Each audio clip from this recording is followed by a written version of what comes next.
Let's start. Okay. Good morning and good afternoon, since we have different time zones.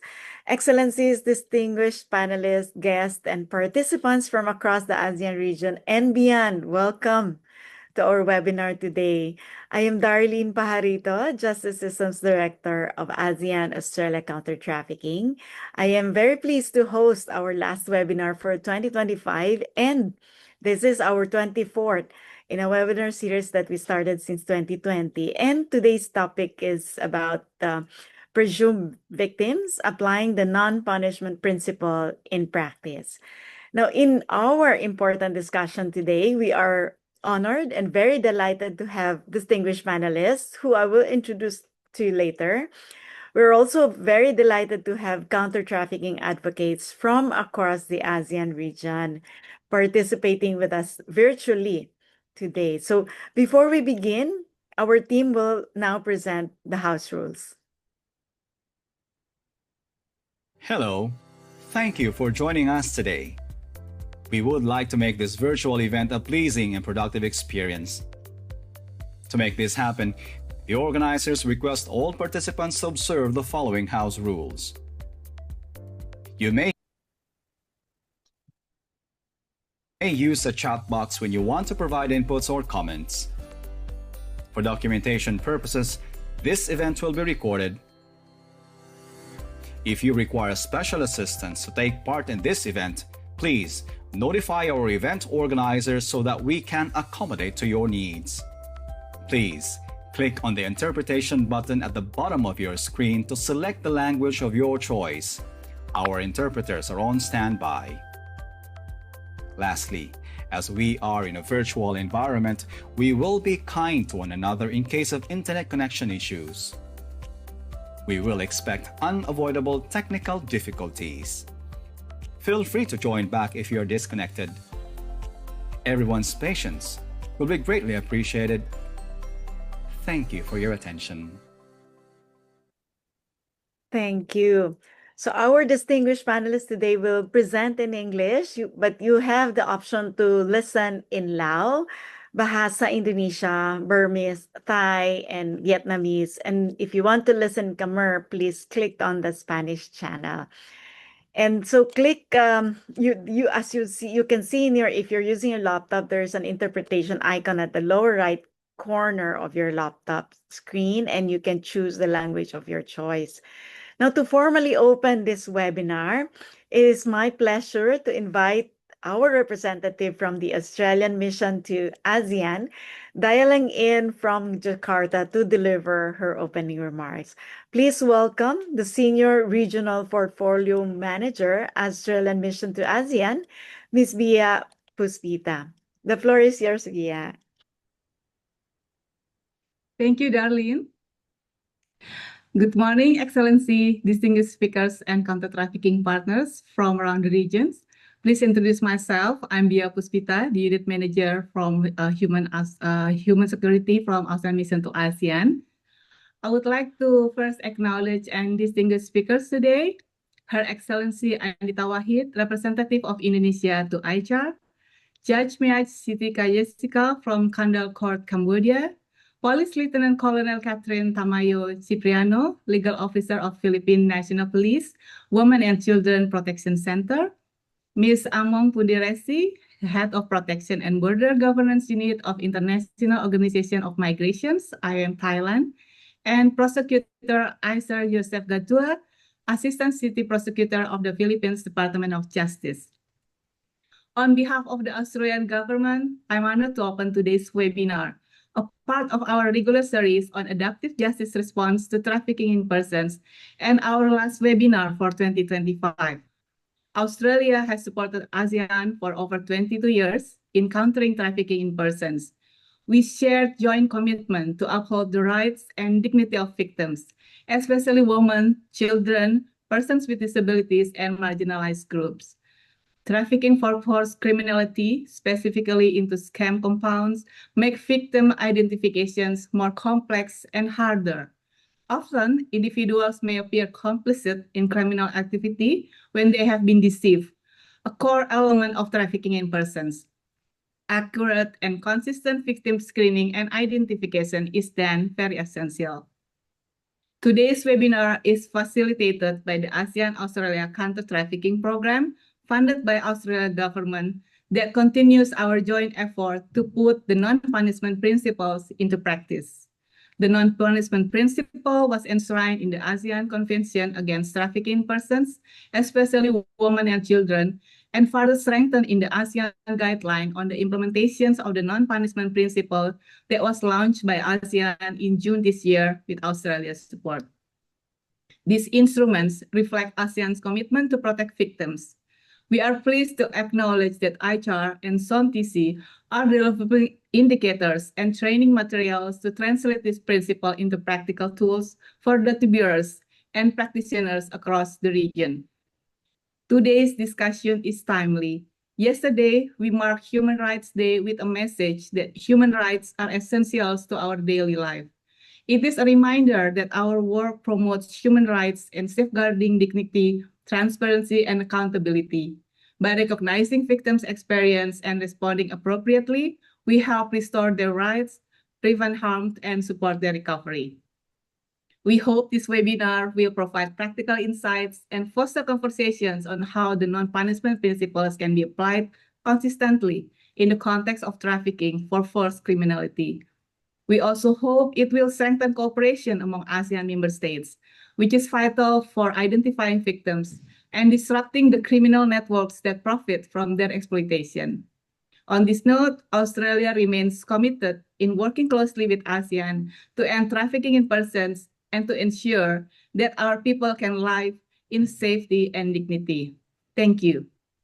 Over to you again, Darlene. Thank you very much, Ms. Bia, for those inspiring remarks and, of course, for the continued support. We are all very excited and looking forward to, as you said, a very timely discussion. And it will be we're looking forward to a very insightful discussion with our distinguished panelists. So before we continue, let's capture this moment together. I'd like to invite everyone to please turn on your cameras for a virtual group photo. Our technical team will take a screenshot in just a moment. Be ready with your pre-holiday smiles. All right, everyone is in the room. So in the count of three, our team will take a screenshot. Ready? 1, 2, 3. All right, one more with a wave. 1, 2, 3, smile. All right. Thank you so much. Thank you so much. And thank you for our team for taking that. All right. So this webinar Zoom, for everyone's information, will be recorded and the recording will be uploaded. Our team will share the link where you can see this later in just a few hours after we conclude. The recording will be uploaded, including the presentation materials that our speakers will be doing today. So they graciously agreed to have their materials shared in our ASEAN-ACT portal together with the Zoom recording. All right. Okay, but also just a reminder, as we always do this, at the end of the webinar, we always ask to fill a feedback survey on the conduct of our webinar. And after you complete the feedback survey, you will receive the certificate of attendance. Okay. And because we really value your feedback, and of course, we always want to continuously improve our webinar. And so, as mentioned by Ms. Bia, today's session builds on the essence of Human Rights Day, and that we celebrated only yesterday. And today we're very privileged to have 5 expert panelists who will address key issues on the application of the non-punishment principle in trafficking in persons for forced criminality cases, and those specifically involving online scams. But while addressing, of course, its misuse by traffickers. Now, the non-punishment principle can also be misused by traffickers. So our speakers will also discuss about the challenging misconceptions and unconscious biases, the presumption of victimhood where indicators are present, and the critical role of international and cross-border cooperation and share good practices on victim identification. And to include, of course, the disruption of organized crime network. Now, to gain a better understanding of what our participants think about today's topic, we have prepared two poll questions. Allow me to read those polls for purposes of translation. So all you have to do is click one of these choices that will be given to you. So our first poll, what do you consider the best challenge in consistently applying the non-punishment principle in trafficking for forced criminality cases? First, limited skills among frontliners in identifying victims. Second, differences in legal frameworks, screening tools, and procedures. Third, gaps in cross-border coordination. Fourth, limited sharing of screen and investigation outcomes. Screening, no? Limited sharing of screening and investigation outcomes. Number two, which response should be prioritized to address these challenges? First, develop standard victim screening indicators. Second, strengthen support for digital evidence analysis. Third, train frontliners on victim identification and non-punishment principle. And the fourth, harmonize cross-border application of non-punishment principle. So please take a moment and click on your choices. It will take a minute. Don't worry about your name appearing on it. This is an anonymous poll, so there won't be any identification needed. We will present the poll results to you later.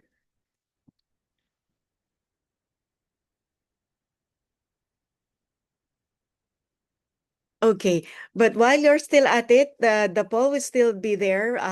It will remain there for a few minutes to give you more time. But now let's begin the presentation of our speakers. I will introduce them, and then they will do their presentation. Okay. But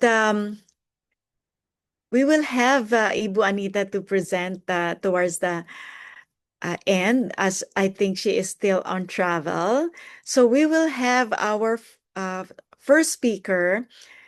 I am very pleased to introduce Among Resi. She is the head of Protection and Border Governance Unit of IOM Thailand. So Ms. Among brings with her extensive expertise in counter-trafficking, border governance, and migrant protection across Southeast Asia.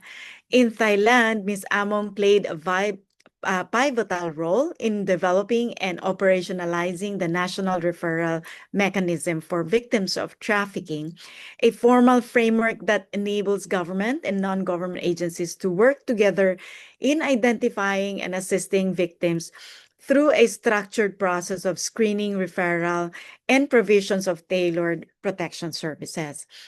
Ms. Among also contributed to the creation of consular guidelines, which provide consular and immigration officers with practical tools to detect trafficking indicators, conduct effective screening, and coordinate referrals to government agencies, ensuring safe return and reintegration for victims.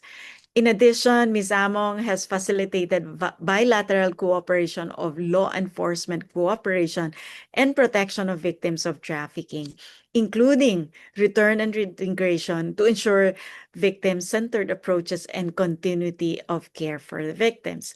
Regionally, Ms. Among has helped enhance ASEAN frameworks on trafficking in persons and the protection of vulnerable migrants, promoting transnational referral systems and access to justice for victims. So very impressive. So Ms. Among will talk about the misconceptions and unconscious biases towards traffic victims, and she will also share strategies for operationalizing non-punishment principle in trafficking for forced criminality cases that involve online scams. So Ms. Among will also share highlights from IOM research works related to this issue and the operationalization of the non-punishment principle.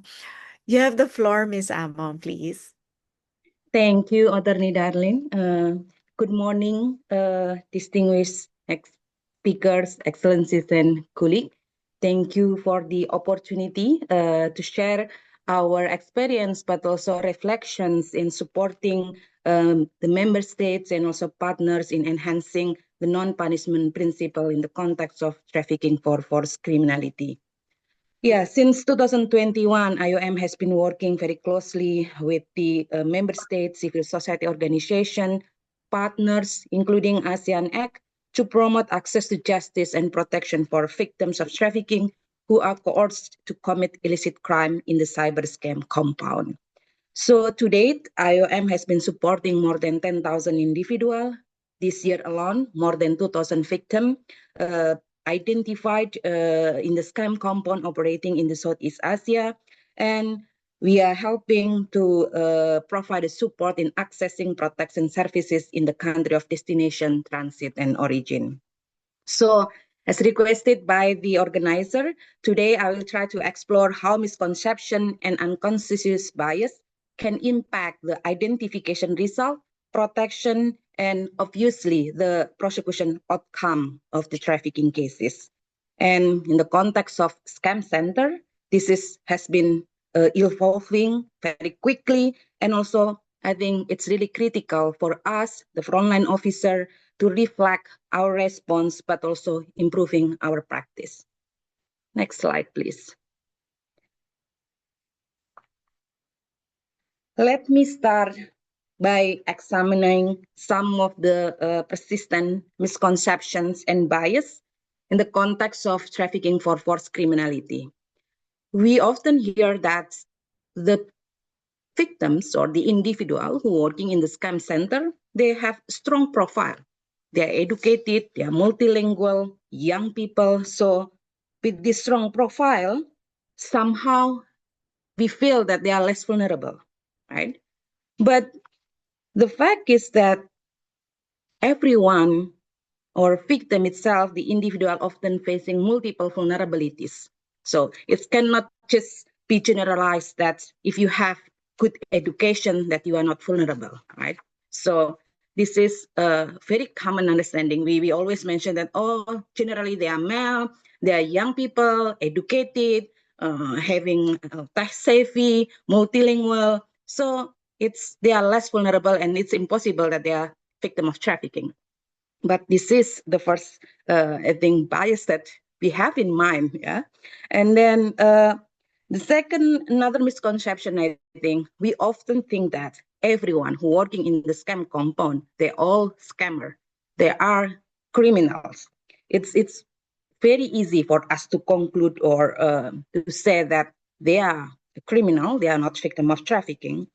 But if we see the evaluation of the scam operation in this region, in our region, we will notice that the scam center have been transformed into sophisticated industry. And it's not only the scam center, but also the supporting system of the operationalization of the scam itself. So we found that it's not only scam center, but also service support, entertainment hub, and casino, we can say that, right? And also other sector with wide range of job and rules in the scam component.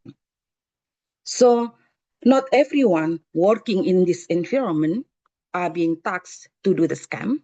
So yes, we have some being forced to commit illicit crime as a scammer, but many others actually also either forced to commit cyber crime, forced to commit prostitution, and even other type of trafficking, including forced labor and sexual exploitation within the scam compound.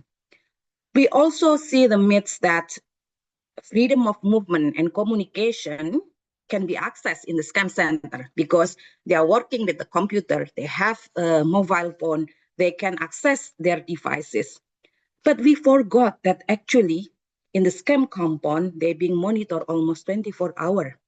There are CCTV everywhere and making their ability to communicate with their family, their embassy, it's very difficult and restricted. And we also understand that the compound often being guarded by the army or by those who security guard, which is making them impossible to leave the compound freely. And another misconception that we found is also, if individuals have the employment agreement, it's mean they agree to work in these services. And we forgot that there are many factors why individuals agree to sign their contract. And quite often the contract keep changes from the recruitment until during the employment process. We frequently overlook how this arrangement or employment contract being obtained. We fail to compare the employment contract with the actual working permit. They may have working agreement, but the fact that they don't have working permit in their passport, it's one of the indicator actually. But we often forgot to see this clearly. And when it comes to the consent and voluntariness, we also must recognize that consent is frequently obtained through manipulation, coercion, or control. Apparent consent does not mean true voluntariness. And finally, there are misconceptions that we think that everything or everyone has the same story. Of course, each trafficking case is unique. Each individual has their personal experience and they have their own background, they have their own vulnerability. So recognizing the diversity in each individual story is essential for the effective intervention and also support. Next slide, please. So let's take a look on the impact of this misconception and bias. I believe our colleague from the law enforcement agency, the prosecutor later on also will talking about this, but this is based on IOM observations and experience working directly with the victim. So based on of IOM screening data, the individual profiles, the profile is very diverse. They came from various backgrounds. Some may be highly educated and multilingual, but some others might have limited education or resources.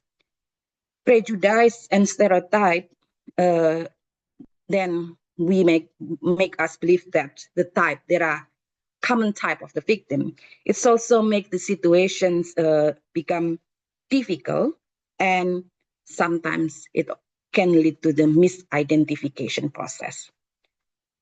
So, for example, the young professional, because they are young, tech savvy, and being recruited for the technology job or IT services, we then overlook them as the potential victim of trafficking. We forgot to see other vulnerability that maybe exists within their circumstance.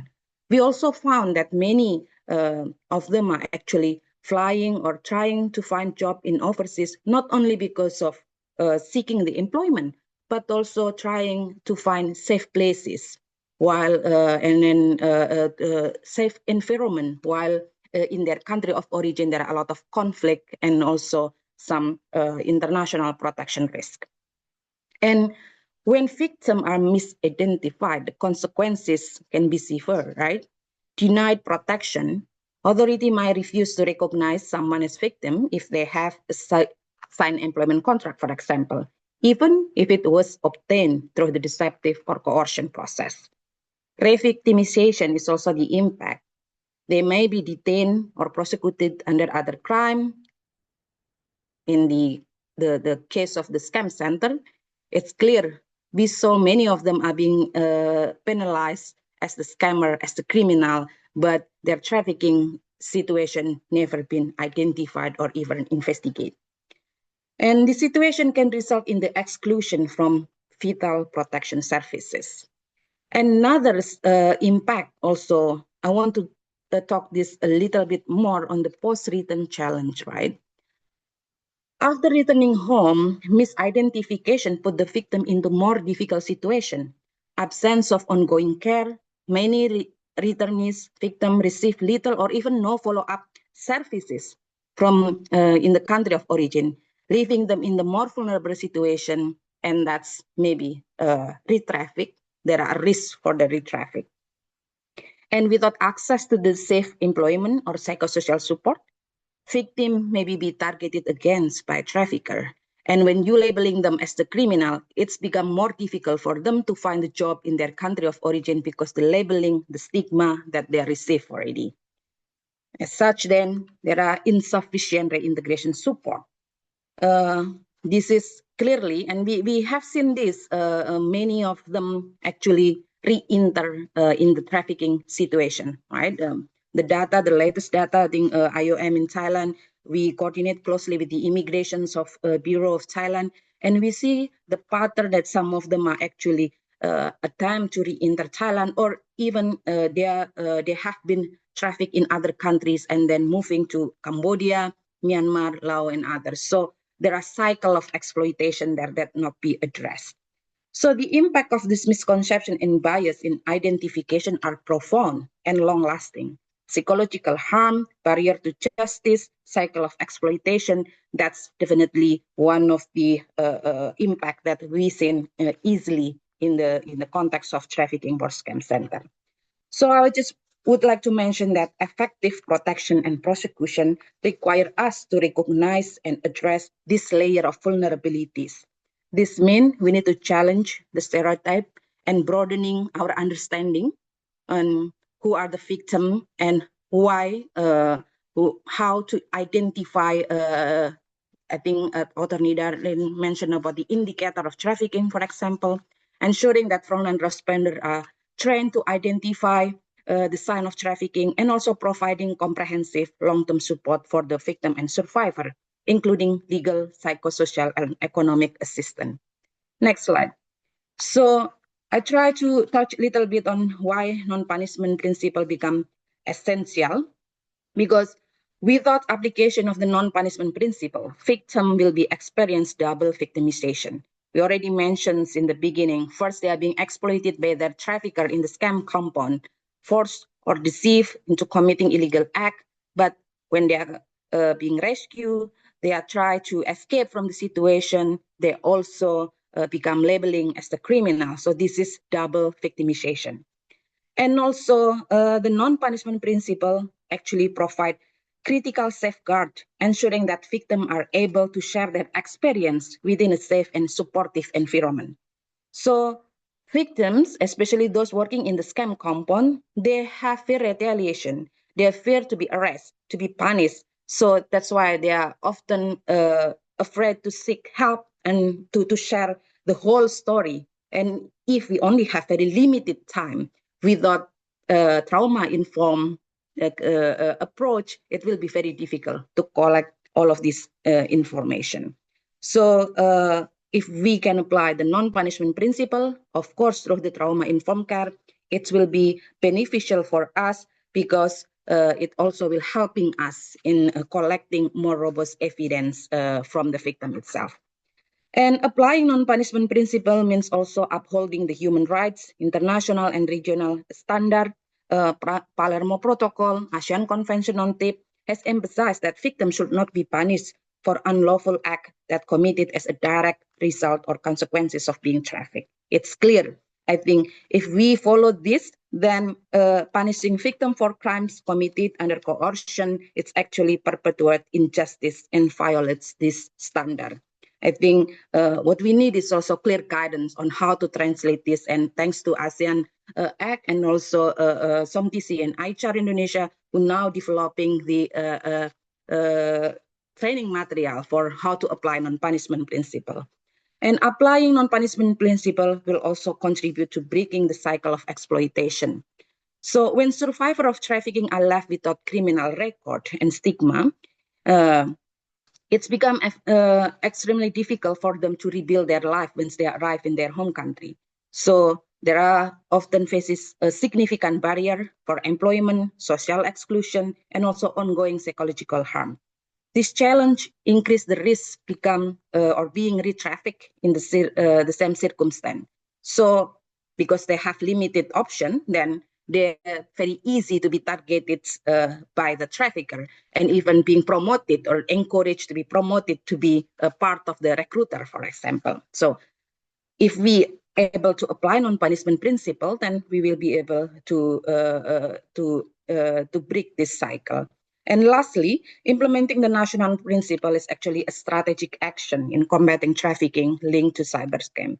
By focusing on dismantling trafficking network and prosecution, those responsibility for to tackle this and also to protect the victim rather than punishing the survivor, then we can disrupt the criminal syndicate.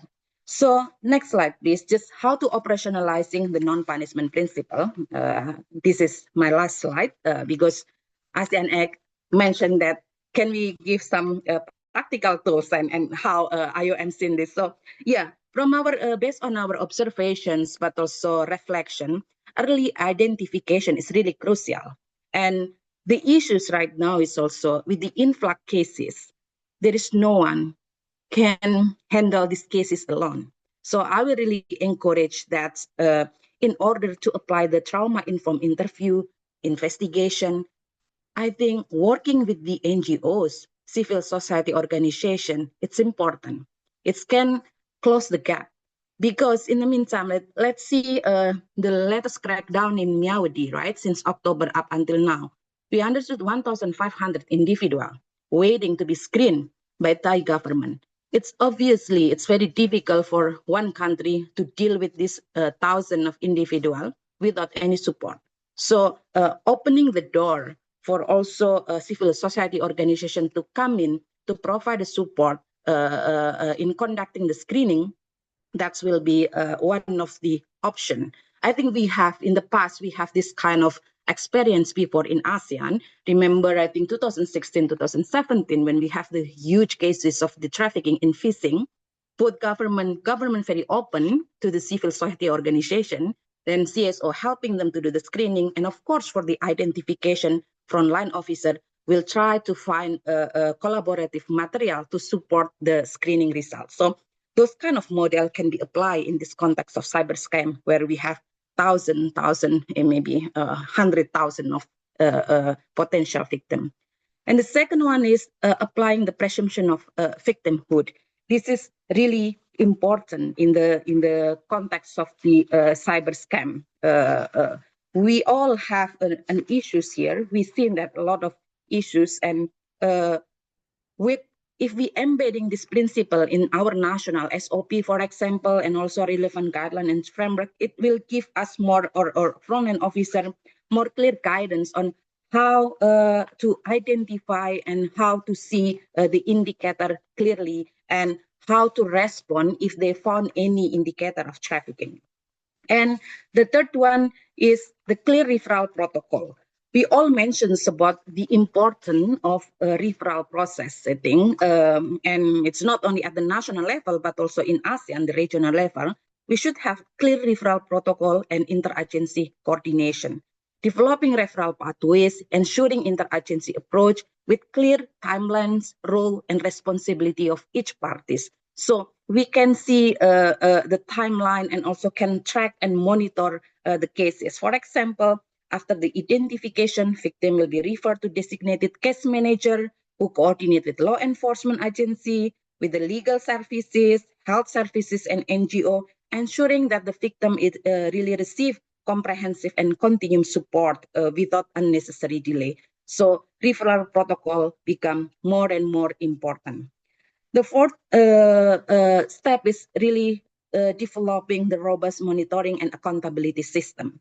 A robust monitoring system needed to track how NPP is applied in practice. This includes collecting the data on cases, reviewing the outcomes, and ensuring that authorities are held accountable for upholding this principle. So it's really important to track this progress, and also, I mean, identifying trafficking cases, ideally, we need more time. In the context of scam center right now with influx, we tend to conclude everything very quickly. So we need to have a specific measure, including the monitoring tools to really ensure that when we doing the identification, we really upholding all of this principle. And the fifth one, or the last one, is the regional response and collaboration. Aligning the NPP practice across the region, it's really important to close the gap, as trafficking and cyber scam often, and it's cross-border. And It's become important where possible. I think we will encourage also to develop mutual recognitions of victim status to ensure that NPP is applied throughout the process.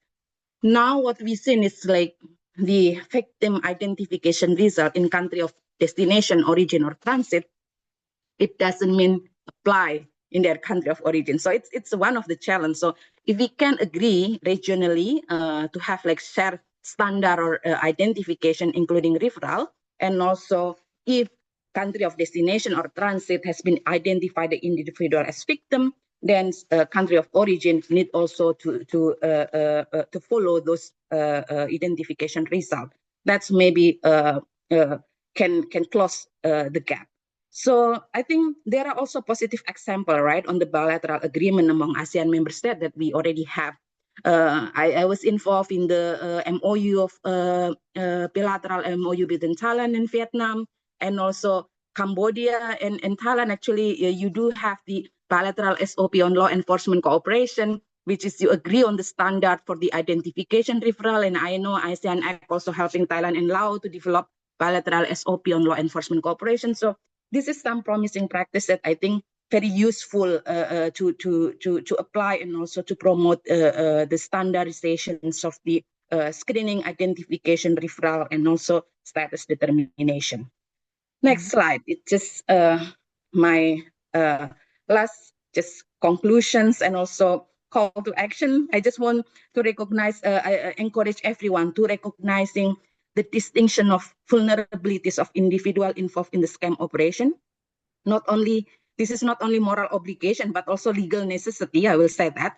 Presumption of victimhood must guide all response where trafficking indicator exists, ensuring that individuals are treated as victims until proven otherwise. I think this is really the clue. And this principle is critical for the lawful and consistent implementation of non-punishment principle across the jurisdiction in our region. Thank you. Over to you, Attorney Darlene. Thank you so much, Miss Among. That was really rich and very comprehensive. I know you have a lot more to share, but we have very limited time. But for those who have some questions, please continue to type them in Q&A, and Miss Among will be able to answer your questions later on. So let's now proceed to our next speaker. With us today is they come in too. So we have law enforcement and prosecution together from the Philippines. So we have the legal officer of the Philippine National Police Women and Children Protection Center, Police Lieutenant Colonel Catherine Tamayo Cipriano. She's also a lawyer, and presenting in tandem with Attorney Cathy is Prosecutor Iser Joseph Catdula from the Philippine Department of Justice. Allow me to introduce them both, and then Attorney Cathy will present, followed by Prosecutor Iser. So, Attorney Catherine Tamayo Cipriano entered the Philippine National Police in 2001. She passed the bar examination in 2010 and was commissioned as a police officer in 2012. She has served as a legal officer in various operating units, including the PNP Anti-Cybercrime Group, the PNP Anti-Kidnapping Group, and most recently, the PNP Women and Children Protection Center. Her work focuses on the investigation and prosecution of crimes involving women and children, particularly online sexual abuse and exploitation of children. The prosecutor, Iser Joseph Gatula, is an assistant city prosecutor of Makati City Prosecutor's Office in Makati City, and he is also a member of the Heinous Crimes Division at the office of the same office, the City Prosecutor's Office in Makati. He currently serves as a vice chairperson of the case build-up team and prosecution panel in high-profile cases under the Department of Justice, including investigations of the Philippine offshore gaming operators, or what we call POGOs, involved in trafficking for forced criminality on online scams. He has represented the DOJ in several international conventions on criminal justice responses to trafficking in persons and scam centers. With over a decade of legal experience, Prosecutor Iser has held roles as public attorney, law firm partner, and part-time graduate school professor.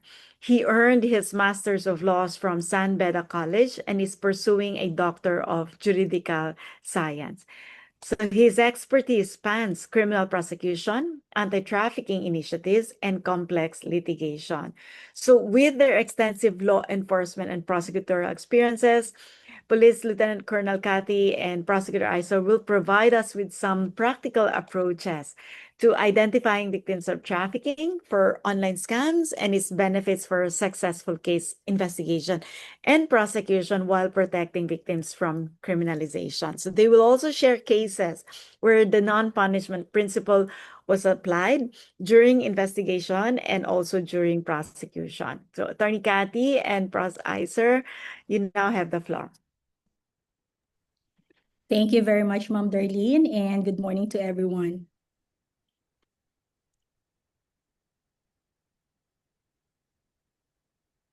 So I'll be discussing how the Philippine National Police, or the PNP, very close in acronym to the NPP, applies the non-punishment principle in trafficking cases involving forced labor, scam hubs, and situations where victims appear to have engaged in criminal activity. Next slide, please. The PNP used in identifying a trafficking victim always start with the Philippine Anti-Trafficking in Persons laws. These laws provide two important guideposts for law enforcement. First, trafficked persons do not incur criminal liability for acts committed because of their trafficking situation. Second, victims cannot be compelled to provide statements. Their participation to the case buildup is encouraged but voluntary. So when the PNP encounters groups inside scam hubs or forced labor sites, we apply the acts, means, purpose test. This allows the Philippine National Police to determine whether the person's actions happened under circumstances that point to exploitation. If so, the individual is treated as a victim and not a suspect. Next slide, please. Under Philippine laws, consent becomes irrelevant when traffickers use threats, fraud, coercion, or take advantage of a person's vulnerability. In a recent case, many Filipinos were recruited for what appeared to be legitimate jobs in Thailand, only to find themselves brought into Myanmar, where they work in scam hubs. Consent is considered vitiated in this case because job terms or the destination country were misrepresented, the victim's financial need or inexperience was exploited, the passports were confiscated, or the person was unable to leave because of threats or debt bondage. These elements help us determine that even if someone initially appeared willing, the law still considers them a trafficked victim, and this guides how we apply the non-punishment approach. Next slide, please. Almost all cases we encounter follow the same pattern. It begins with a legitimate-looking job offer posted online, perhaps in IT, customer service, or even gaming sites. The deception becomes clear when victims arrive in one country but are taken across borders into another, or instead of lawful work, they are bought inside scam hubs. Then they are forced to sign contracts, paid less than promised, made to work extremely long hours, and compelled to carry out scams such as romance fraud, investment scams, extortion, and the like. This context is very critical because it explains how certain acts, though seemingly illegal, actually stem from the exploitation itself. Next slide, please. During operations, we often find that victims appear to have committed offenses using fake identities, lying at immigration, overstaying, or operating scams. Ordinarily, they would be charged for committing these acts. But when these acts are the result of coercion or deception, we do not treat them as crimes. They are part of the exploitation, not evidence of criminal intent. Next slide, please. After every rescue law enforcement operation, we follow a structured process. First, and when it involves a large number of individuals, we do an initial segregation. We look for signs of exploitation, coercion, deception, confiscated passport, restricted movements. These indicators help us identify victims, while those exercising control or supervision may be suspects. Second, victims are immediately referred to our social welfare officers for intake and other first aids. And third, victims are advised that giving statement is voluntary. If they choose to speak, their statement assists us in case buildup and helps us find the traffickers, recruiters, and handlers. Next slide.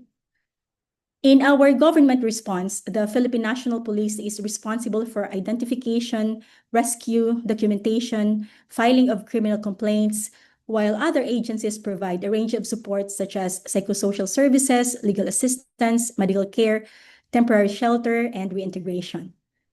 And finally, in closing, last slide. The non-punishment principle in the Philippine National Police is not merely theoretical. It is being practiced in our day-to-day operations. It ensures that traffic persons are treated as victims and rights holders, while enforcement efforts focus on the real offenders behind these scams. So this is the end of my presentation. Thank you for listening. I turn over the floor to Prosecutor Gatdula. Thank you, Attorney Catherine. May I request the host to please share my presentation?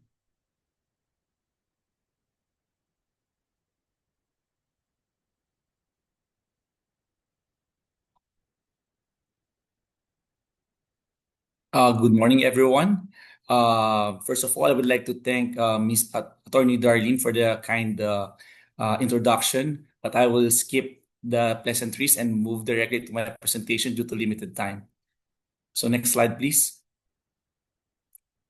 So in the Philippines, we are internationally, there is the non-punishment principle. The rationality being is that we are safeguarding the victims and preventing their further victimization or further trauma. Second, we are encouraging the victims to report the crimes committed against them and to testify against their traffickers. Third, is to maintain, in the interest of justice, to ensure that victims will not be punished for acts done which they were forced to do by their traffickers. And lastly, so that the victims will not be punished by the conduct of the traffickers. On the domestic level, next slide, please. The Philippines have the following laws. Republic Act 9208, the Anti-Trafficking in Persons Act of 2003, as amended by Republic Act number 10364 and Republic Act number 11862 and Republic Act number 11930. As it now stands, the Philippines adopted the non-punishment clause in our national framework. In particular, Section 7 of the 17 of said law, the traffic victims may not be punished for acts committed because they were forced to do the same by the traffickers. Section 18 gives preferential treatment to Filipinos who are victims to be admitted for the Witness Protection Program. Similar benefit is also given to foreign national under Section 19, provided that they will be testifying against their traffickers. So next slide, please. In order for me to discuss our experience as a prosecutor in handling a case against the organizers, the traffickers in a scam hub, I would like to discuss the case of People versus Alice Leal Guo, also known as Guwa Huaping. I would like to seek your kind indulgence because I can only share details which are already available in the public. Because under our laws, we are bound to observe confidentiality. So this particular case is actually something that caught not only the local but also international news.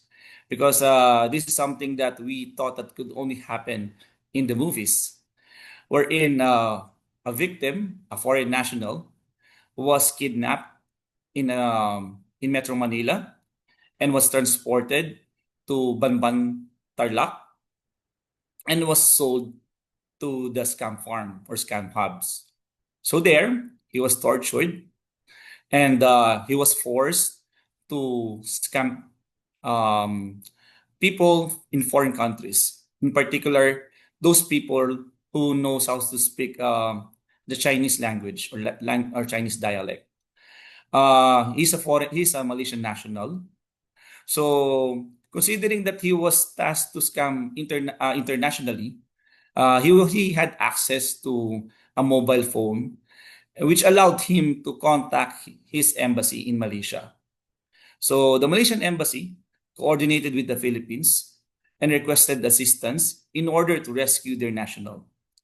The Philippine government, in response, through the presidential to the office of the president, requested for a search warrant.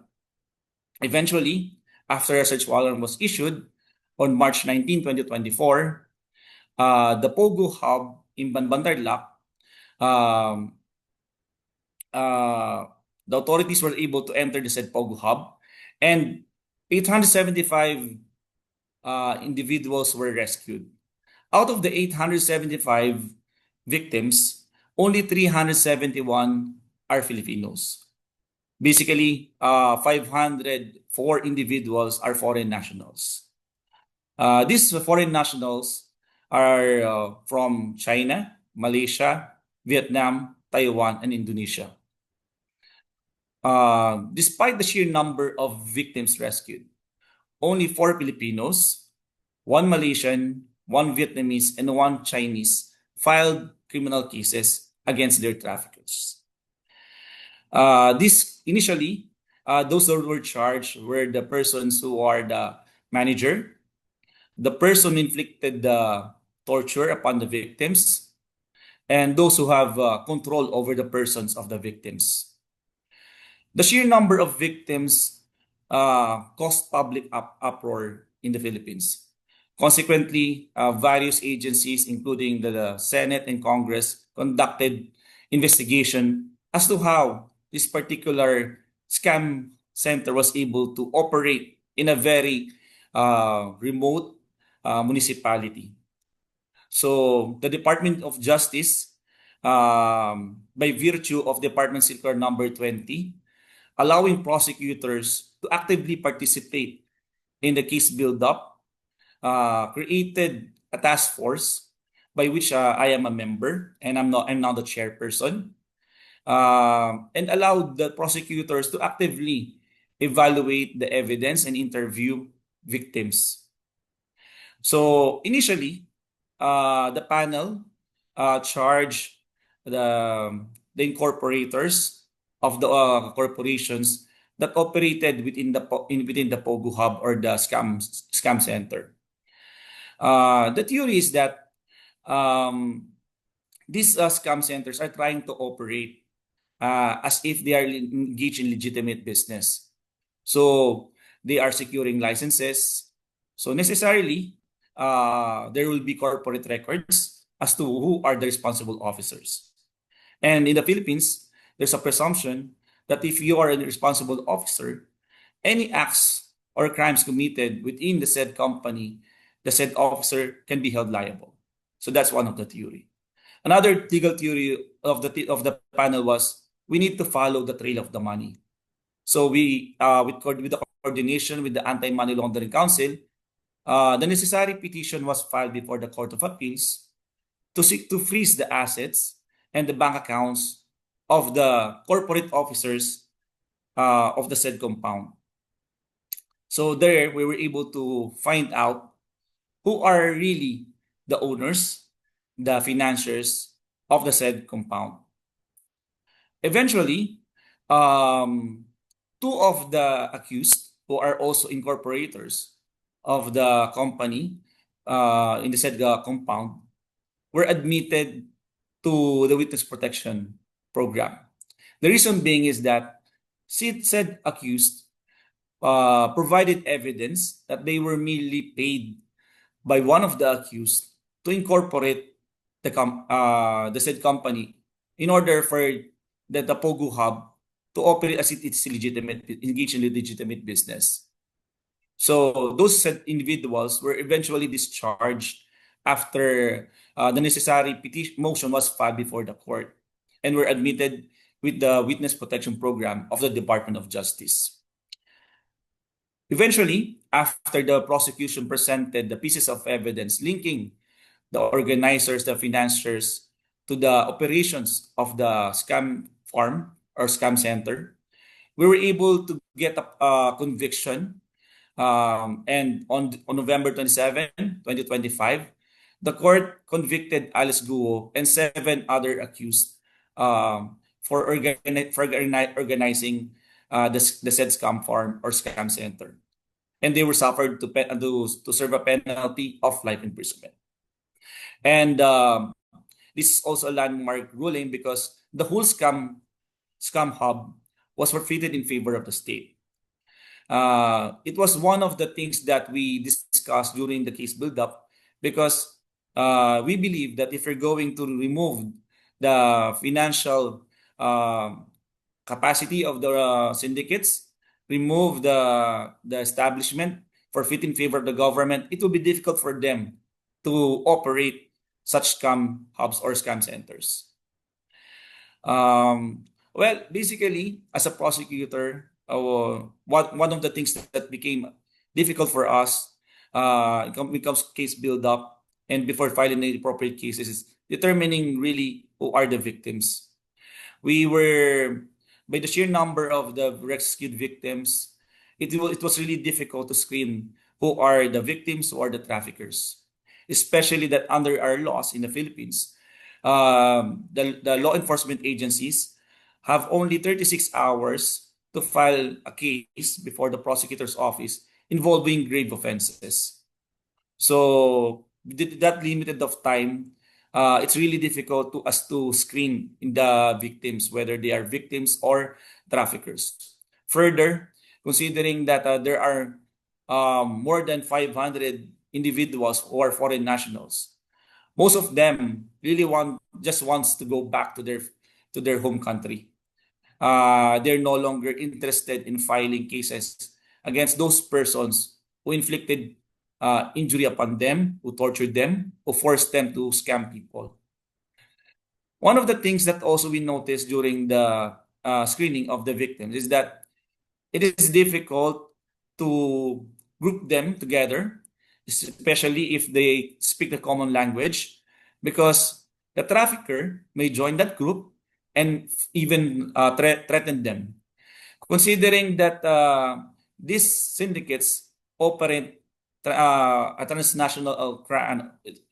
transnationally, and they have links or they have a way to threaten the family of the victims abroad. Most of the time, the victims will no longer pursue the case. It was highlighted that some of the victims that were sold, their families were contacted by the syndicates, and their families were forced to pay in order for them to leave the scam hubs. So basically, the syndicates have a way to trace the families of the victims. That's one of the reasons why some of the victims doesn't want to testify and file a case before the courts. Another issue is that that actually one of the things that benefited us is actually the presence of the security personnel, or normally local or Filipinos, because after being informed that they could be charged for their participation in preventing the victims from leaving the scam hubs, they voluntarily give information as to who the persons who are managing the scam hubs. So that's a very vital information for us to determine who are really the persons who are operating the scam centers. So I believe that's the gist of the case of People versus Alice Guo. So next slide, please. I'd like to highlight the fact that in the Philippines, it's not one agency that's handling this kind of cases. In fact, there's a council, it's the ASEAN-ACT, which comprises of 25 government agencies and 3 non-government agencies. Next slide, please.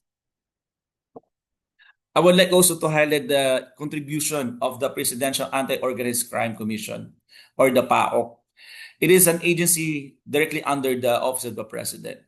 It is not among the agencies that form part of the IACAT, but with their expertise and with the resources, we were able to gather evidence.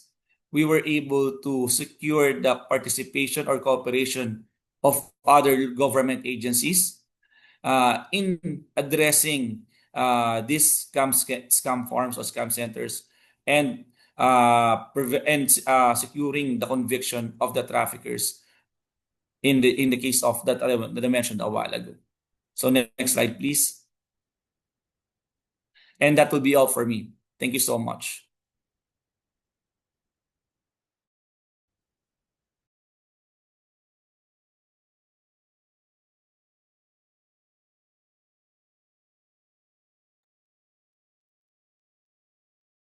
I'm sorry, I think I was on mute. Thank you again, Attorney Cathy and Ross Iser, for that brief but very comprehensive sharing of the application of the non-punishment principle at the investigation and prosecution side. And thank you for sharing those cases as well. Very, very interesting to know how that was handled. And we understand the challenges that both of you encountered in identifying victims of trafficking. And that we go back to a very good recommendation from Among on having a shared standard on victim ID. So hopefully we'll have that soon. We'll call on to our next speaker. We have our speaker from Cambodia. She's a judge of the Kandal Court of First Instance, Judge Mitch Sitika Jessica. So Judge Jessica is a Cambodian legal expert with a career spanning the military, judiciary, and international security. Currently, she handles criminal, commercial, and labor cases, including human trafficking and financial crime. A West Point graduate and Chevening scholar, she holds degrees in legal studies, international history, and humanitarian law. Her experience includes roles in the Cambodia's Ministry of National Defense and Military Court, later transitioning to civil judiciary positions. Judge Jessica specializes in anti-trafficking, anti-money laundering, counterterrorism, and maritime security, contributing to national reforms and risk assessments. Her approach emphasizes evidence-based adjudication, victim-centered procedures, and institutional capacity building to combat organized crime. So with her extensive judicial experience and adjudicating trafficking in persons cases, Judge Jessica will provide us the perspective of the Cambodia judiciary in the application of non-punishment principle when appreciating evidence of coercion, deception, or control over victims and passing judgment. So any sharing of concluded cases where the NPP was applied will also be welcome, Judge Jessica. The floor is yours. Thank you very much for that, Darlene. I'm still trying to see. Does everyone see my screen share at the moment? So we can see it. You can see it. Excellent. You can see it, and you're the only one who can see it, and I cannot see it myself. Why? It did work earlier, so give me a second. When we were testing it, it was perfectly fine. So if you can see my screen, I will continue on this as, let me see. There we go. Are we all okay now? Yes, yes. Excellent. So I will be taking everyone through the application of the non-punishment principle from a judicial approach in Cambodia. And to start off with, I want to centralize this non-punishment as an actual legal principle that exists already in most legal framework. It strengthens judicial response to trafficking in persons in general and aligns our practices with international standards. And as everyone have known already, it's a core requirement under the Palermo Protocol as well as our ASEAN Convention against trafficking in persons and a lot of other international conventions and legal framework. But basically, essentially, the idea is that trafficked persons should not be punished for the unlawful acts that they directly committed from being trafficked under coercion, deception, or exploitation. So, in that sense, the objective of this legal principle in we apply in court is to protect the victims and ensure that justice targets the traffickers and not the victims. That's basically the big idea behind non-punishment as a legal principle. Now, non-punishment itself is a new, I would say, social, legal, international terminology that has been coined within the past couple decades. But within the legal principles of every country, to include Cambodia, it has very strong legal foundation. It's in the specialty law on suppression of human trafficking and sexual exploitation. Article 10 gives a very, very detailed explanation of who is a victim and shows that regardless of whether you consent, which is the case that we have in a lot of scam forced criminality, is that the victim initially consents to the work, consents to being offered a job. And that's the typical typology that you see in trafficking for scam centers. But regardless of consent or not, a victim is still a victim based on the definitions of exploitations within the law that it provides. And our colleague panelists previously have explored very detailedly what those definitions are. Therefore, I would not go into it. But I would argue that most legal framework, not just Cambodia, has an exception to criminal liability for the victims. And it really roots itself in the core of international criminal law, which is mens rea. So when you commit a crime that has a lack of criminal intent, you don't mean for that crime to happen. You were forced to, under duress or coercion, legally and in court. We do not see you as a full element of crime, and therefore you have the benefit of the non-punishment principle. And that's basically the core of it all. While not explicitly expressing it directly as the non-punishment principle, it's very established well in all legal criminal ideas that if you do not have the intent to commit the crime, you lack the mens rea, you do not get punished, you do not get criminal liability for it.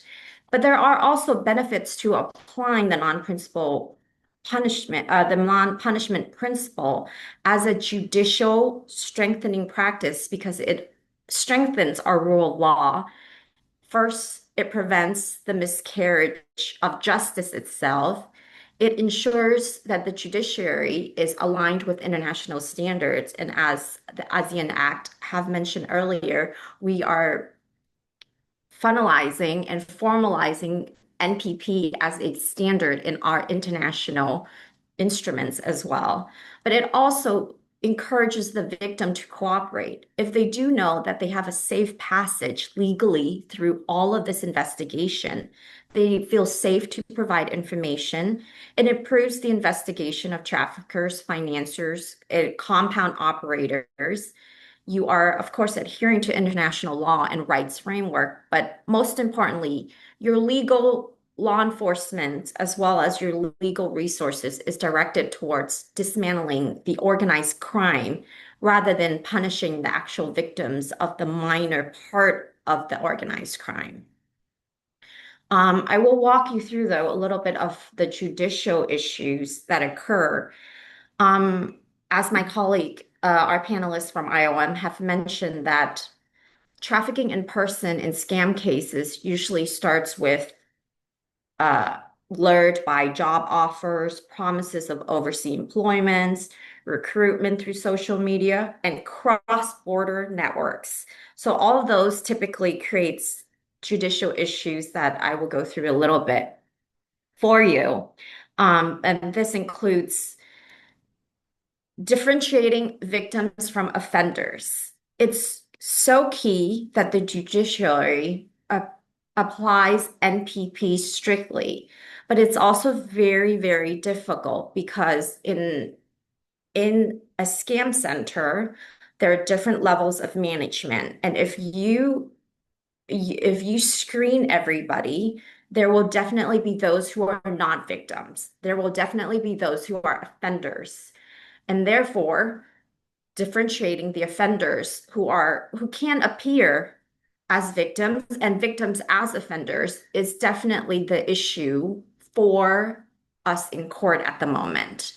And scam operators themselves, they definitely misuse the role of victims in order to not face justice. And that is why we need to be able to uh, effectively determine who are the actual victims and who are the actual operators. And in this, you also have psychological coercion. As our prosecutor from the Philippines have mentioned, the interviewing stage over hundreds of persons that you may find in a scam center can take some time. And through all that, there are psychological coercion that could happen, and it is very common amongst the persons that you do receive from the centers. And the debt bondage, threats to family, the surveillance. So we do see that there's quite a lack of cooperation, and this translates to court too, where some of the statements are not detailed, are not incriminating on the actual offenders enough, and blurs who is who, making it very difficult for the court to determine which position, which role each offender or each victim actually had in the scam center. And of course, with the cross network, the cross borders, the access to evidence, victim testimony, mainly because of the trauma that they received, and as well as being victims, they receive immediate repatriation usually. Once gone through the initial screening and determined that they are victims, victims have their rights to the social services, and part of that for international victims, they get repatriated back to their country. So there are limited documentations when it does come to court as to who is who, because when the facts changes in those who have been arrested as offenders, it blurs the different testimony and the factual evidence in adjudication. So as a key judicial issue to identify who is who, it's very difficult for us in court to do that. And on top of that, you have to think about the pressure for accountability as well, because these scam centers, as everyone has heard, is quite damaging. And the scale of it is so large. You sometimes have an operation where investigations can take up to hundreds of persons of interest in there. And eventually, most of them are screened and determined to be victims and have been repatriated. And you end up with maybe a handful, 10 to 15 people who are determined to have some sort of managerial role, some sort of free will in the committing of the crimes at the center, are sent to court. And in this, there are a lot of public opinions where the amount of people facing actual prosecution with the ratio of the people determined as victim is not proportional to the crimes that the center has been responsible for. So there is an element of public pressure for actual accountability and seeing whether everyone who is responsible has been taken to court for adjudication or not. But it's very important to understand that the court does not struggle with issues that are clear cut. Those who have been trafficked into court and I have gone through early identification through all our tip indicators that are victims. We apply the indicators that you can see. There's deception, movement control, threats, or coercion. All those are actually the easy cases in court that we have. Because then all we have to do is identify whether they acted out of free will or not. So as long as there's an absence of criminal intent and the presence of duress, all of that is very legally clear. Now, what is unclear though for the court in this sense is when there's a merge of those two. The issue that is at hand is when a perpetrator agrees to perpetrate minor crimes. So crimes of scamming gamblers.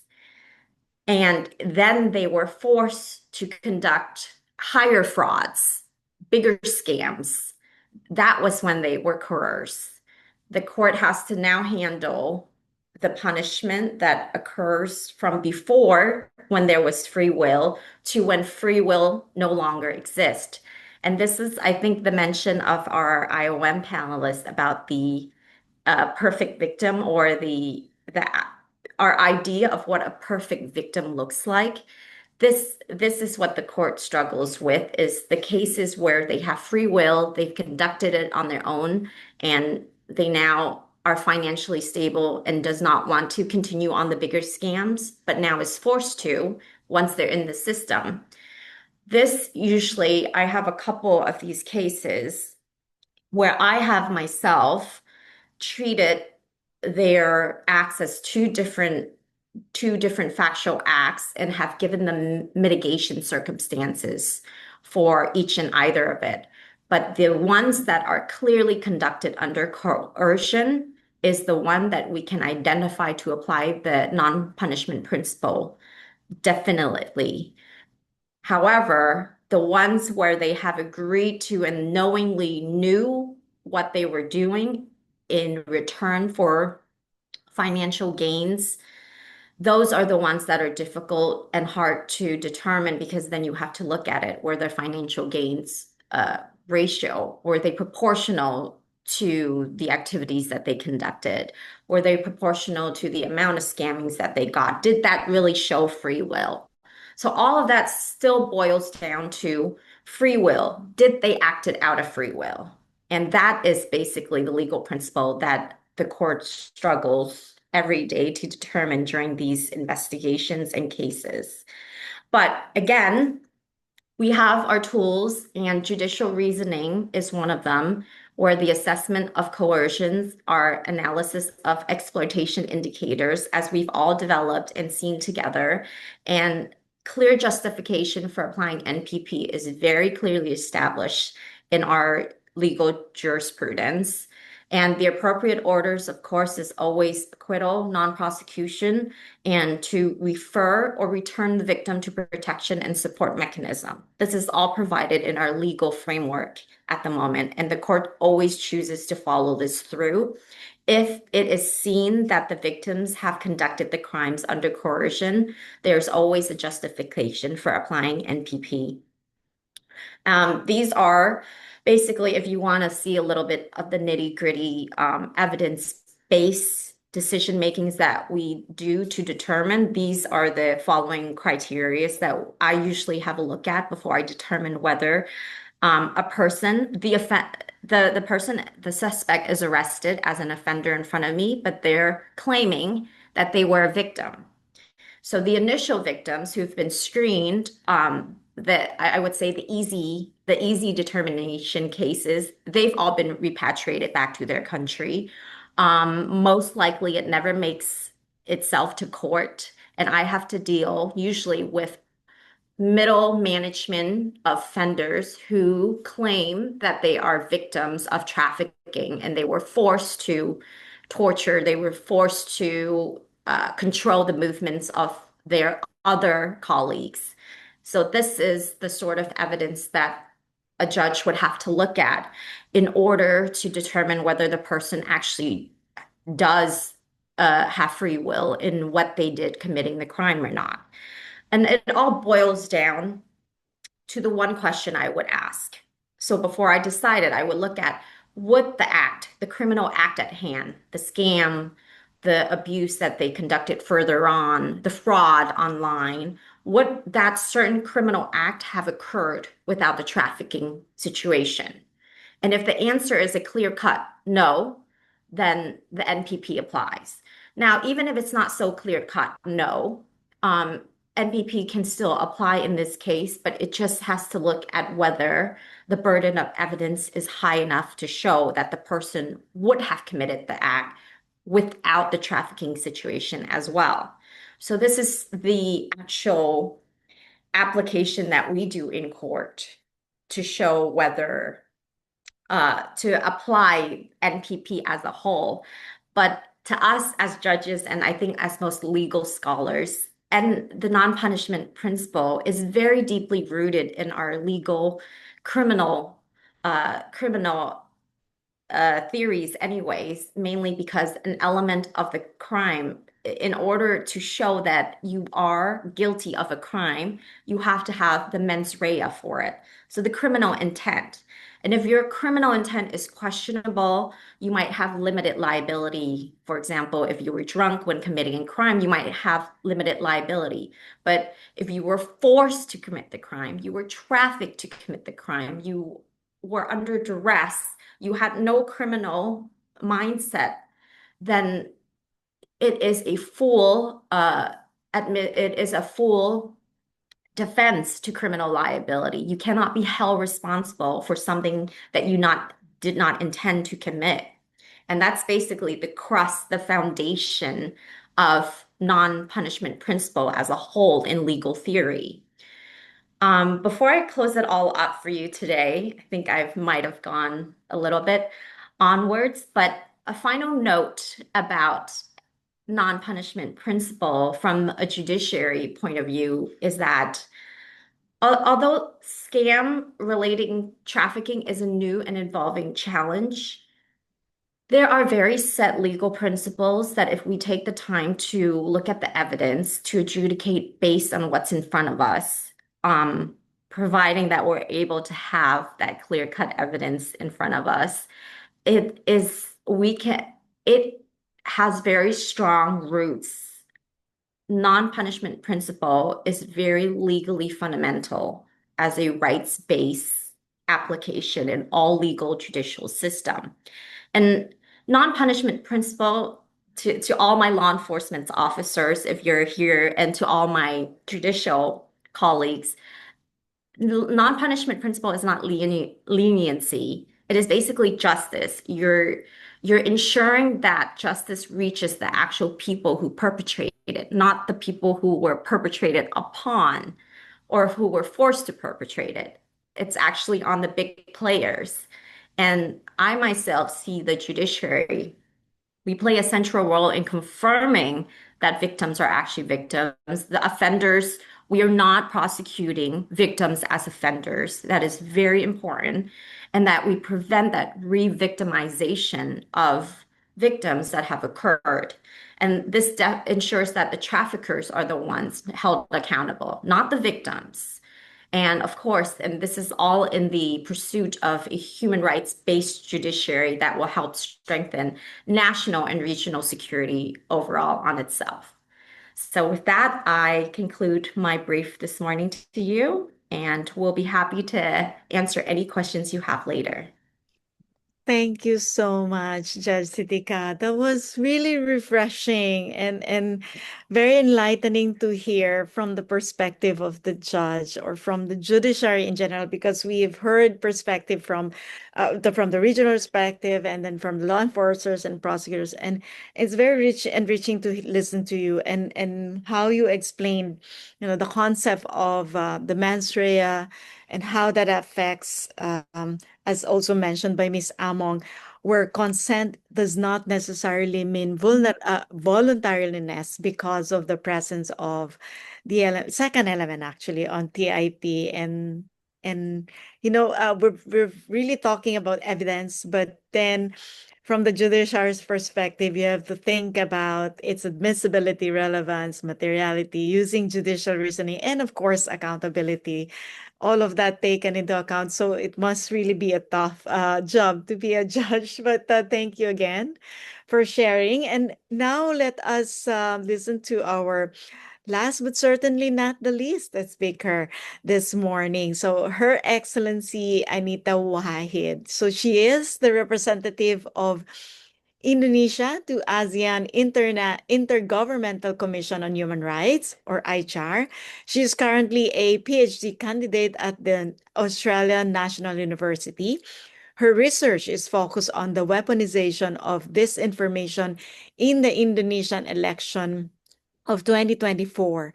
She holds a bachelor degree of arts degree in international relations from the University of Indonesia and a master of arts degree in development management from Ruhr-Universität Bochum, Germany. Prior to her doctoral research, she was an activist on issues of democracy and human rights, which includes anti-corruption, religious tolerance, and digital democracy. She has been involved in many organizations working on these issues and currently still serving as advisory and supervisory board member for several NGOs, as well as member of Safety and Security Advisory Council for TikTok representing Indonesia. So Ibu Anita will talk about the importance of a timely and accurate victim identification, ensuring victims' rights are protected and given access to support and protection, as well as share with us some of the highlights from the recently launched ASEAN guideline on the implementation of the non-punishment principle for the protection of victims of trafficking in persons. So the floor is yours, Ibu Anita. Thank you so much, Tony Darlene. Let me have my slides be shown, please. Okay. Thank you for the introduction, Excellencies, distinguished colleagues, ladies and gentlemen, friends, and everyone that is participating in this webinar. Thank you so much for the opportunity to allow me to contribute to this discussion today. So my presentation will be focusing on the importance of a regional human rights-based approach in protecting victims of trafficking for online scams and also for other forms of forced criminality, not necessarily only online scams. And I will highlight how ASEAN can strengthen protection by aligning our systems, tools, and cooperation efforts.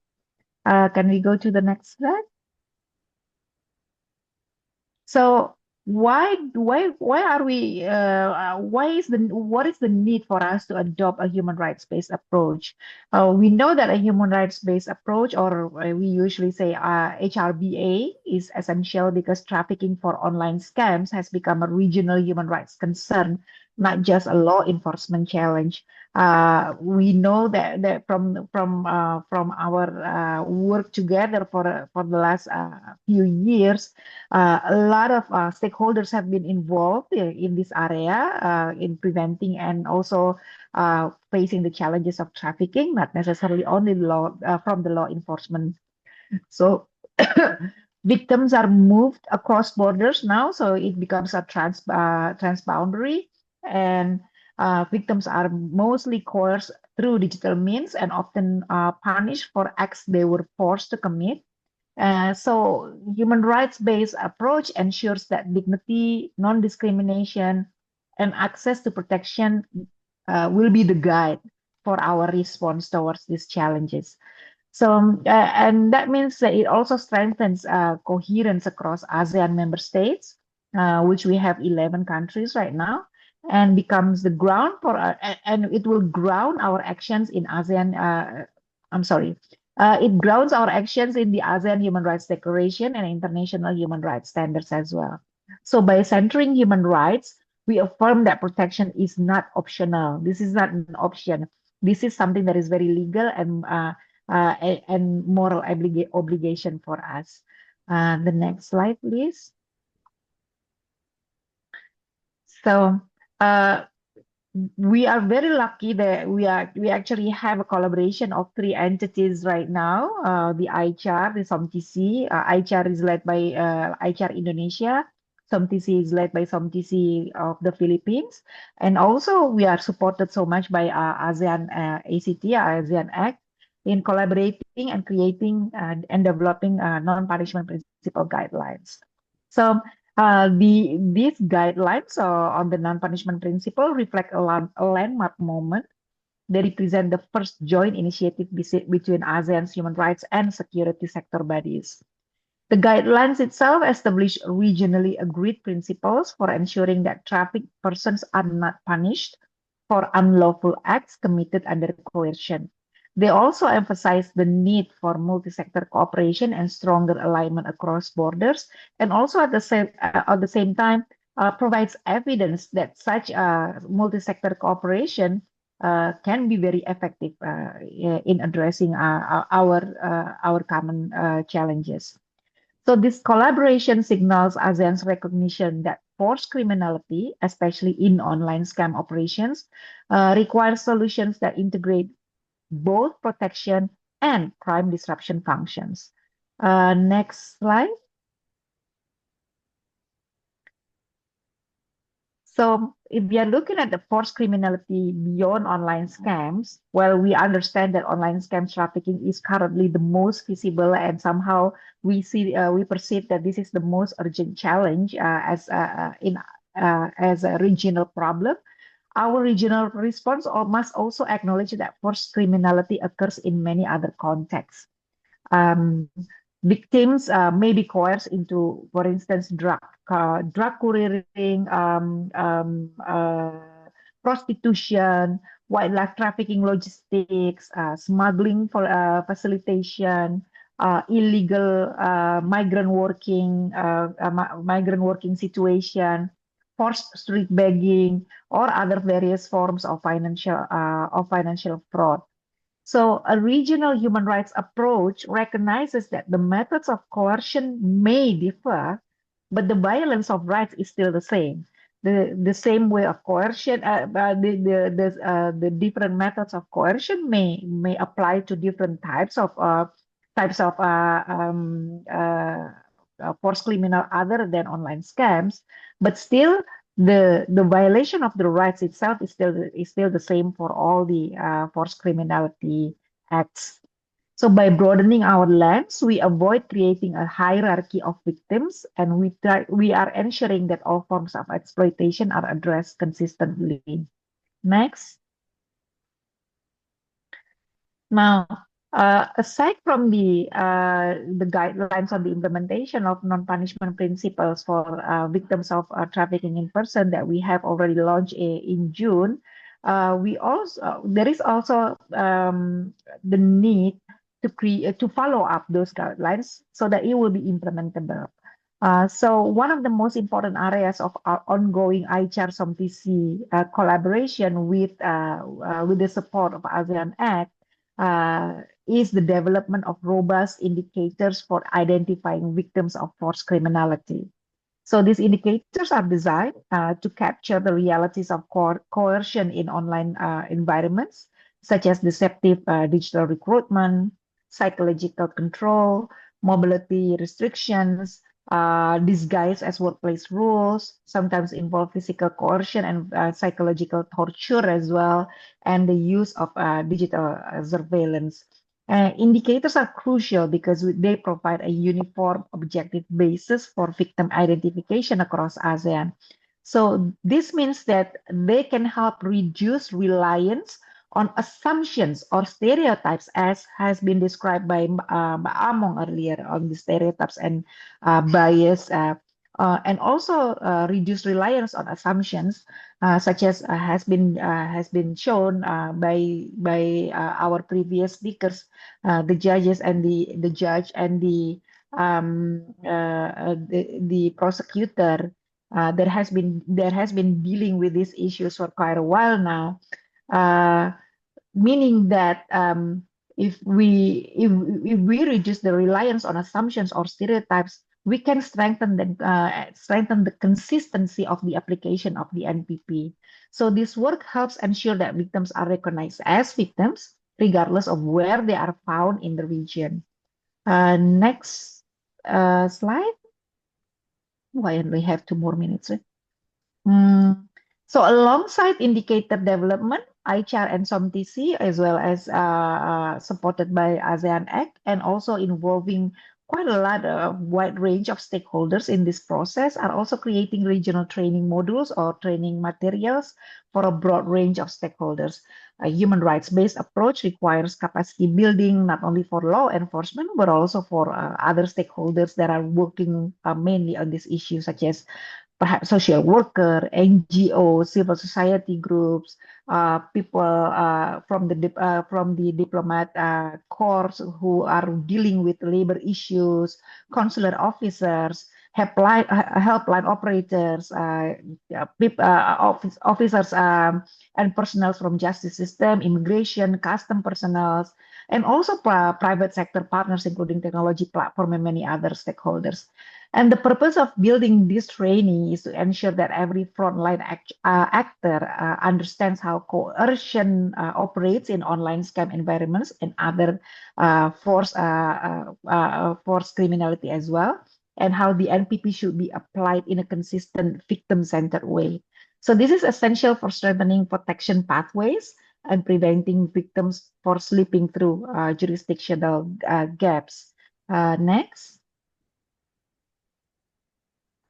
Now, we are also looking at the how forced criminality is inherently transnational, and therefore a human rights-based response must also be regional and cooperative.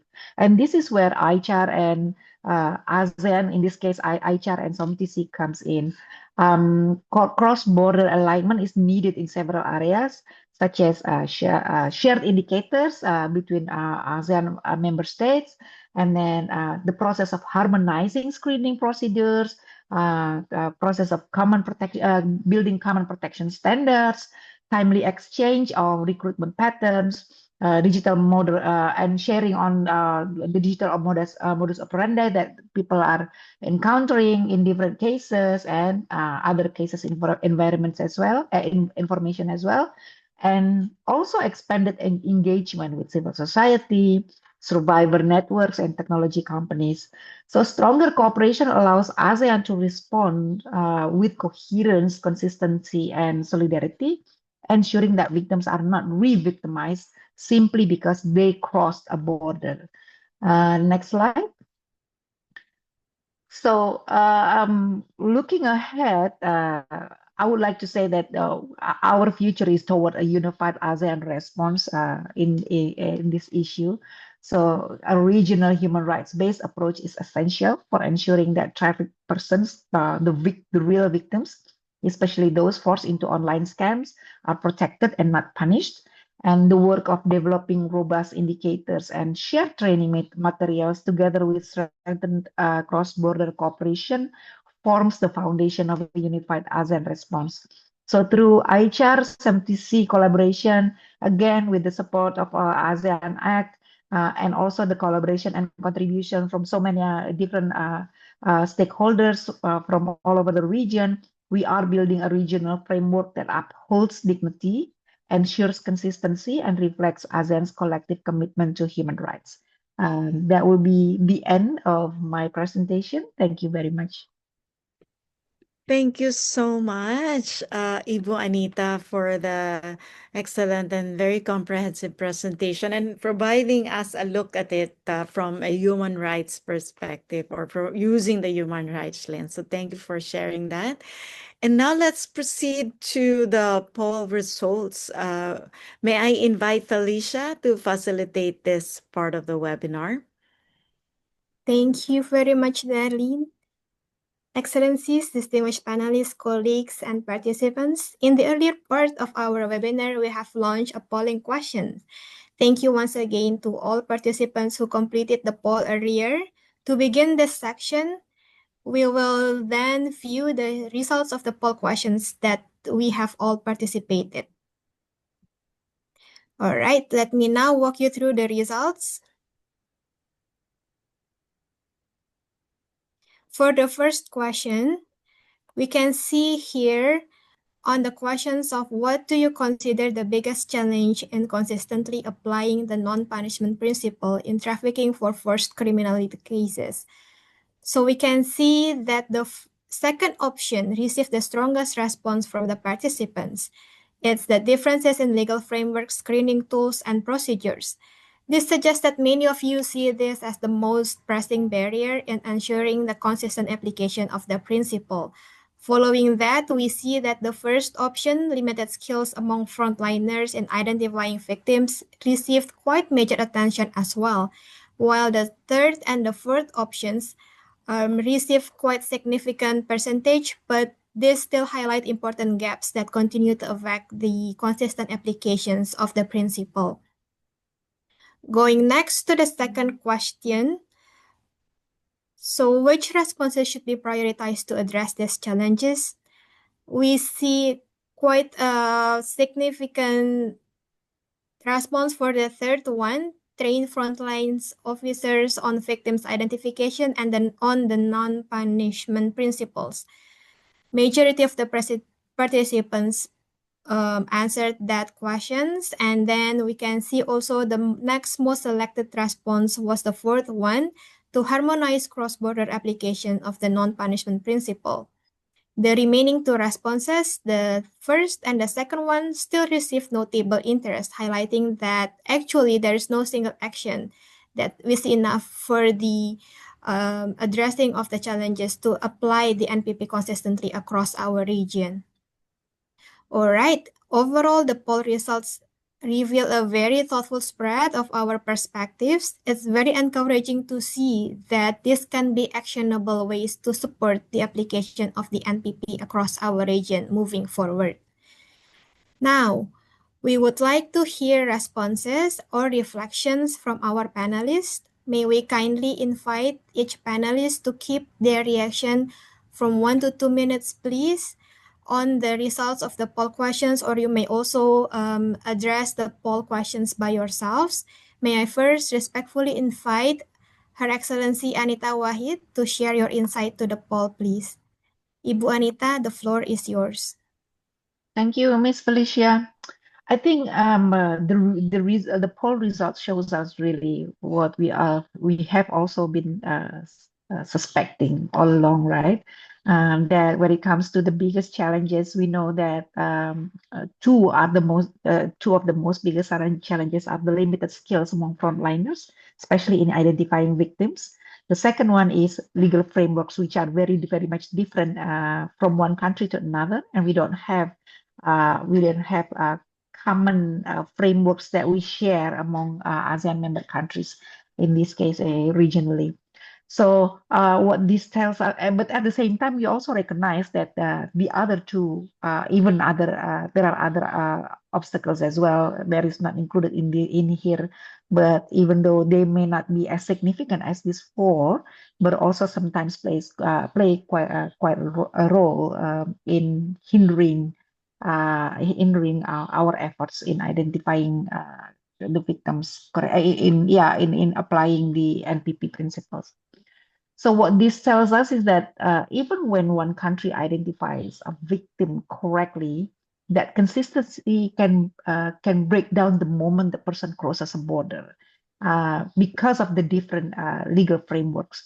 So the challenge is not only on capacity, but it is also regional alignment. That's why it's very much very important that after we launch the guidelines on the implementation of NPP, we also need to include all member states and all stakeholders from all member states to actually join together and decide what kind of frameworks do we agree on adopting, and we are playing by this framework. But at the same time, this is a living document, meaning that regularly we are going to revisit these documents and and adjusting it based on what we see on the ground and what we have witnessed, and then go from there, so that this living document becomes more aligning regionally.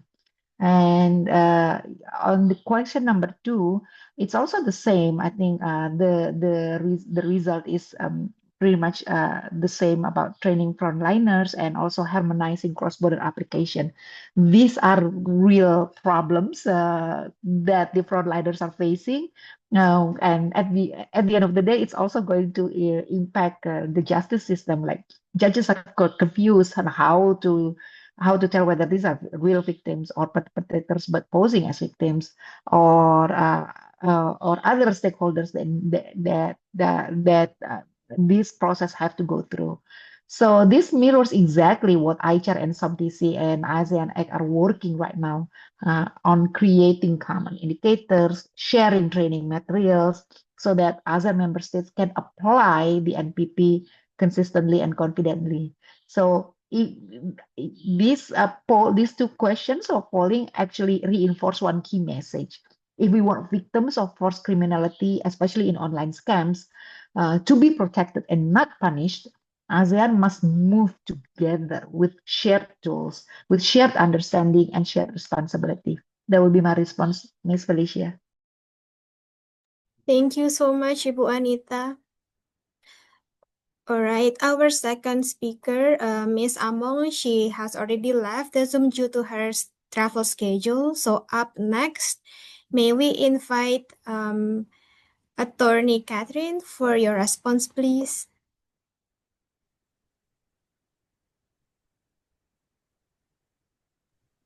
Okay. Yes, basically, I have to agree with the results poll. We have a first-hand experience from the Philippine National Police where some victims of trafficking were incarcerated from another country just because jurisdictions differ as to what kind of crimes are waived by the states. So in that case, our citizens were imprisoned for violating immigration laws. And if there's just one unified and consistent approach as to dealing with victims, perhaps on the lens at looking at them as victims at all times and waiving the criminal violations that they committed in the course of their trafficking in persons, then we would be on the same page. And I believe that dialogues like this, conversations like this, will help close those gaps. And as regards the second poll, which encourages the training of frontliners on victim identification, on the non-punishment principle, I would have to agree with this because as what has been discussed by the prior speaker, not all frontliners have unified approach as to this. And if the same principle and the same mechanism in the identification of victims are being adopted by all frontliners across jurisdiction, then we would have a better implementation of the non-punishment principle in trafficking persons cases. So thank you for that. And I'm really sorry I have to leave early. All right, thank you so much, Attorney Catherine, for underscoring the poll results and also the insights shared earlier by Ibu Anita. All right, next, may I invite Prosecutor Iser, please? Hi, good morning. I also joined the observation of our colleagues, and I would like to share also that in that case I mentioned a while ago, some of the victims, foreign nationals, refuse to file cases because they fear that once they return to their home country, knowing for a fact they committed scamming or scam people, they will also be punished upon returning to their country of origin. So that's the reason why. It's very important that the NPP be applied in all member states and all uh, and uh, recognize that these individuals, these victims, were merely forced to commit scamming. As regards the poll result number two, it is important also that in order for us to really prosecute the traffickers, frontliners must be trained to identify who are really victims and who are the traffickers. So that's all because it's already discussed previously also by other speakers. Thank you. Thank you very much, Prosecutor Iser. Last but not least, may I invite Judge Jessica for your insights and remarks on the poll results. Thank you. Thank you. I would echo everyone's comments on this and the fact that the frontliners and they're developing the skills to identify the indicators to see to see who is an actual victim is very key. But I also want to remind everyone that this transnational crime of scamming evolved a lot faster than us was able to identify and respond to it. In fact, we were talking about trafficking in persons for about a year before we identified the scam center at the epicenter of it. So the fact that the criminals can move faster than us makes the indicators to identify victims and its typology very fast moving, very fast evolving. So our frontliners will always have to be updated on the newly type of characteristics that the victims can take and shape and form. So in that sense, our efforts, of course, should always be on updating our frontliners, but also understanding that this type of crime moves fast, changes really quickly in nature, and can evolve very quickly. So our openness to understanding that the typology we've developed today, this year, this time of this month, may not be what we're seeing a year from now on as well. And having that framework and openness to develop and react to new types of framework as soon as possible. For example, I think my attorney Catherine was talking about in Cambodia, when we had a scam case before, we used to charge the victims with violating immigration laws before we send them outside of the country. But that has changed. We have evolved to understanding that regardless of what happens, of what they were doing, we didn't charge them with committing scams, but we did charge them with violating immigration laws. But now that has changed, and we've updated our identification, our indicators for the past maybe year. We've been sitting and developing our victim frontliners, their framework and screening tools to not have that, where we now repatriate without any liability whatsoever. But that developed quickly within the time span of 6 months to a year. And I have no doubt that those indicators will change as well within the next year because criminals and these transnational networks have this ability to alter and evolve the way, the mode, the means of conducting their crimes quicker than we can in developing screening tools and framework. So I do want to keep that in mind that whatever we talk about now will probably be again relevant within a year or so when we develop a framework. So we need a fluid, we need a flexible framework and platform where we're exchanging all of those indicators with each other. And that's basically my 2 cents on everything on this. Thank you very much, Just Jessica. Thank you all to our panelists for your thoughtful and firm reflections. Indeed, this highlights that challenges of applying the non-punishment principle given the changing landscape of trafficking cases is very difficult, but it's also giving us the positive notes that there have been efforts from all stakeholders. And if this is continued and well coordinated, we can address these challenges together. Thank you very much, and I'll give the floor back to Darlene. Thank you very much, Felicia. So hi again. We would like to play a short video for everyone.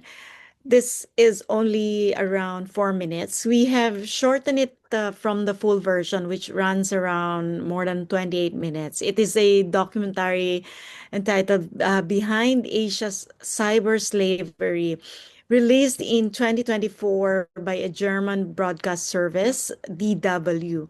So this video actually offers us a glimpse of the two sets of victims in cybercrimes operations and emphasizing the importance of accurately identifying a scammer as a victim of trafficking and applying the non-punishment principles. So may I have our team to play the video, please? Thank you. After being scammed, Laura started a volunteer group to help other scammed victims. But then, something unexpected happened. We thought that everybody in this scam industry is a criminal, is a bad person, until one day someone reached out to us and said he had been trafficked into this scam compound. And I was so shocked to hear how big the compound is. It's like running a corporation.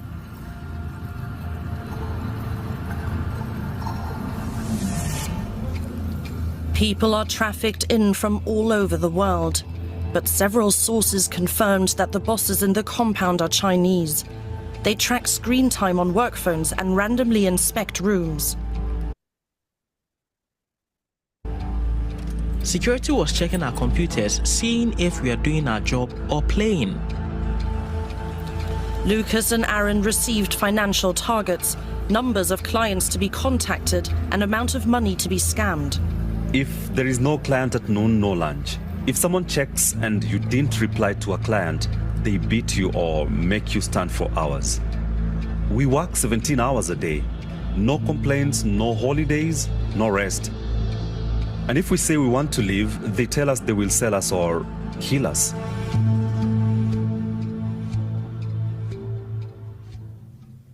After they said no salary, we started to complain, and then we refused to work. Suddenly, they must pack their bags. I heard them saying they would sell us to a place in northern Myanmar.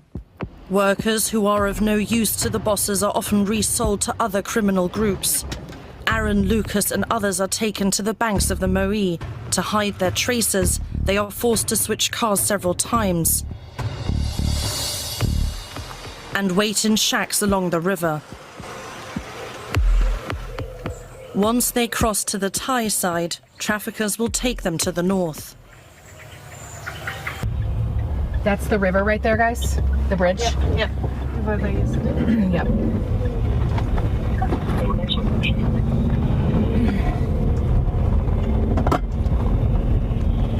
So we're just one street in front of it. They're behind. I can see where they're at. Are they all there? Yeah. Got it. I think we're gonna get them in. We're gonna go. Okay. Go, turn around.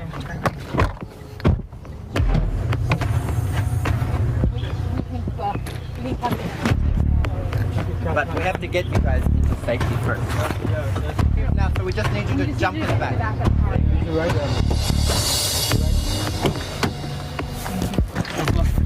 Microphone, sorry.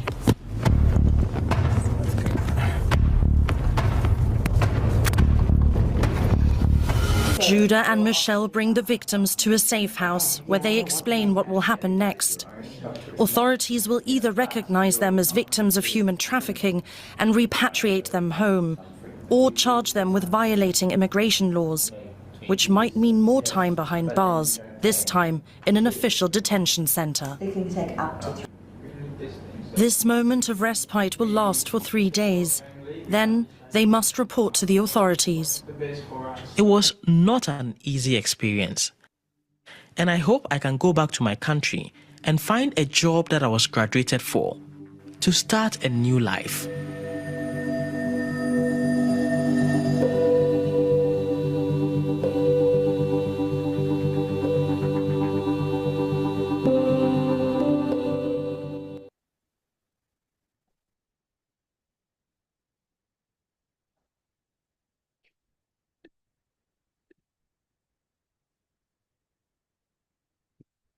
What happened? Okay. Thank you so much for now that we've seen the video. Actually, we're really out of time. It's already 12 and lunchtime for some of us. But we will ask you very quickly to our panelists, just a 2-minute reaction to the video. And then we will proceed to ask just one question to each one of you. There are so many questions there. And I hope to our esteemed panelists, I hope you'll take the time to just answer them directly in the chat, but where everyone can also see in the Q&A box. Please answer because we will be just picking one or two questions to have an opportunity for at least our esteemed panelists to answer at least one question. But we'll proceed immediately to that after we will hear your thoughts on the video. So may we start with Judge Jessica, please? Hi, I really don't have much to say other than that it shows the calculation of victims. If you know what consequences will they receive when they go to the authorities? And if it's very well established that if they are victims and they know it, they go to the authorities, they will be protected, they will not face legal consequences, and they can help the authority, then the victims will most likely help with investigation. They'll file more complaints. So it just makes for better law enforcement. It makes for better rule of law for us to establish NPP as a foundation for all victims. And it just shows that. The video shows very well that entire process of thought. Thank All you. right. Thank you so much, Judge Jessica. Pros Iser, may we hear your thoughts as well? Yes, actually, I was surprised with the ending that they were just merely repatriated to their home country because for us here in the Philippines, we're going to encourage them to file cases against their traffickers. So basically, it's not only uh, allowing them to return to their home country, but obtaining justice by making those persons responsible be placed behind bars. So that's it for me. All right. Thank you. Thank you so much. May we now call Attorney Cathy, please?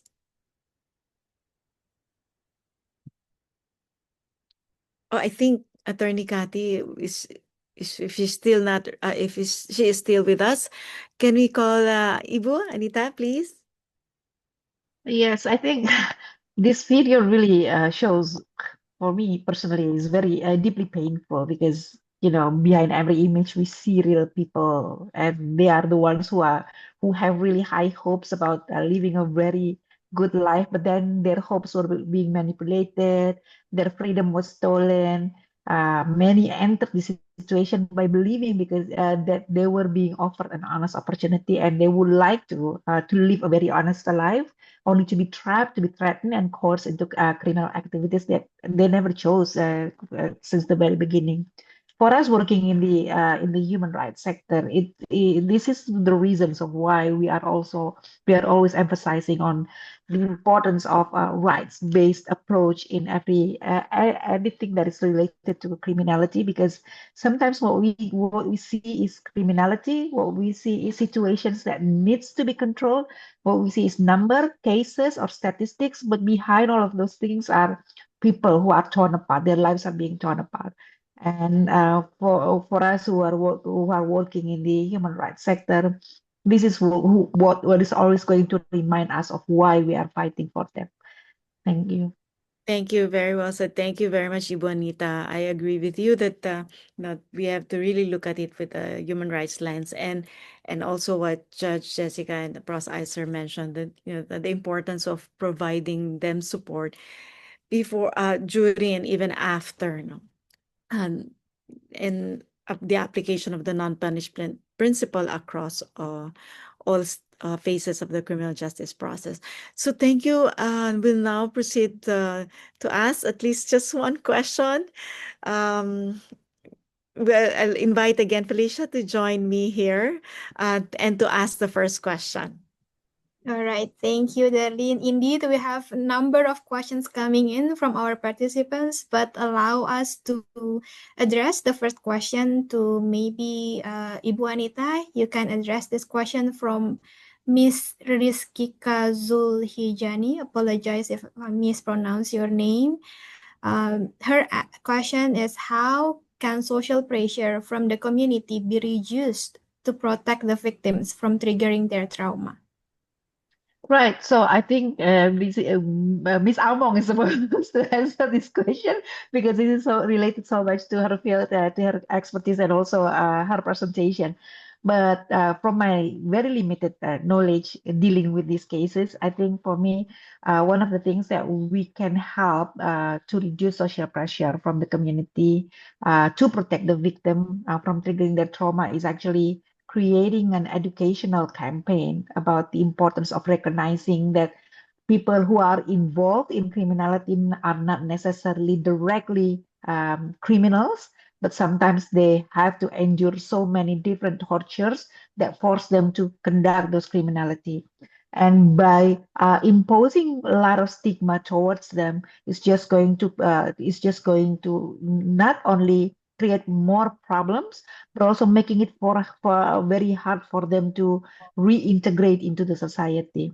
So what we need to mainstream the idea of being benevolent towards this kind of people who have to go through this kind of pain, and being compassionate towards them, and being open and embracing them back to society, and see them as part of the society that was taken from the society to be forced into doing something that is against what they wanted to do.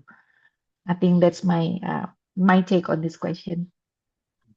Thank you so much, Ibu, for also the reminder for all of us about the story that every victims might have. Over to you, Darlene. Thank you. And thank you, Ibu Anita. We are glad we still have you because we didn't have any more Among. Thank you. And we have one question. This is from Mr. James Orvan. I think this is a question for Prosecutor Iser and Judge Sitika. How do we treat presumed victims of human trafficking when they are intercepted before they could reach their final destination, which is Cambodia? Will they still enjoy the privilege of non-punishment principle from the country that rescued and or repatriated them? So I guess we'll hear first from Prosecutor Iser, then Judge Sitika. Well, on the point of view of, well, from the for the point of view of the Philippines, as long as the person is forced to commit a crime because is a victim of trafficking, he is entitled of the NPP. So and regardless whether he was rescued, as long as he did not voluntarily commit those scamming or crimes related to trafficking, then NPP should apply. Thank you, Pros. And Judge Sitika?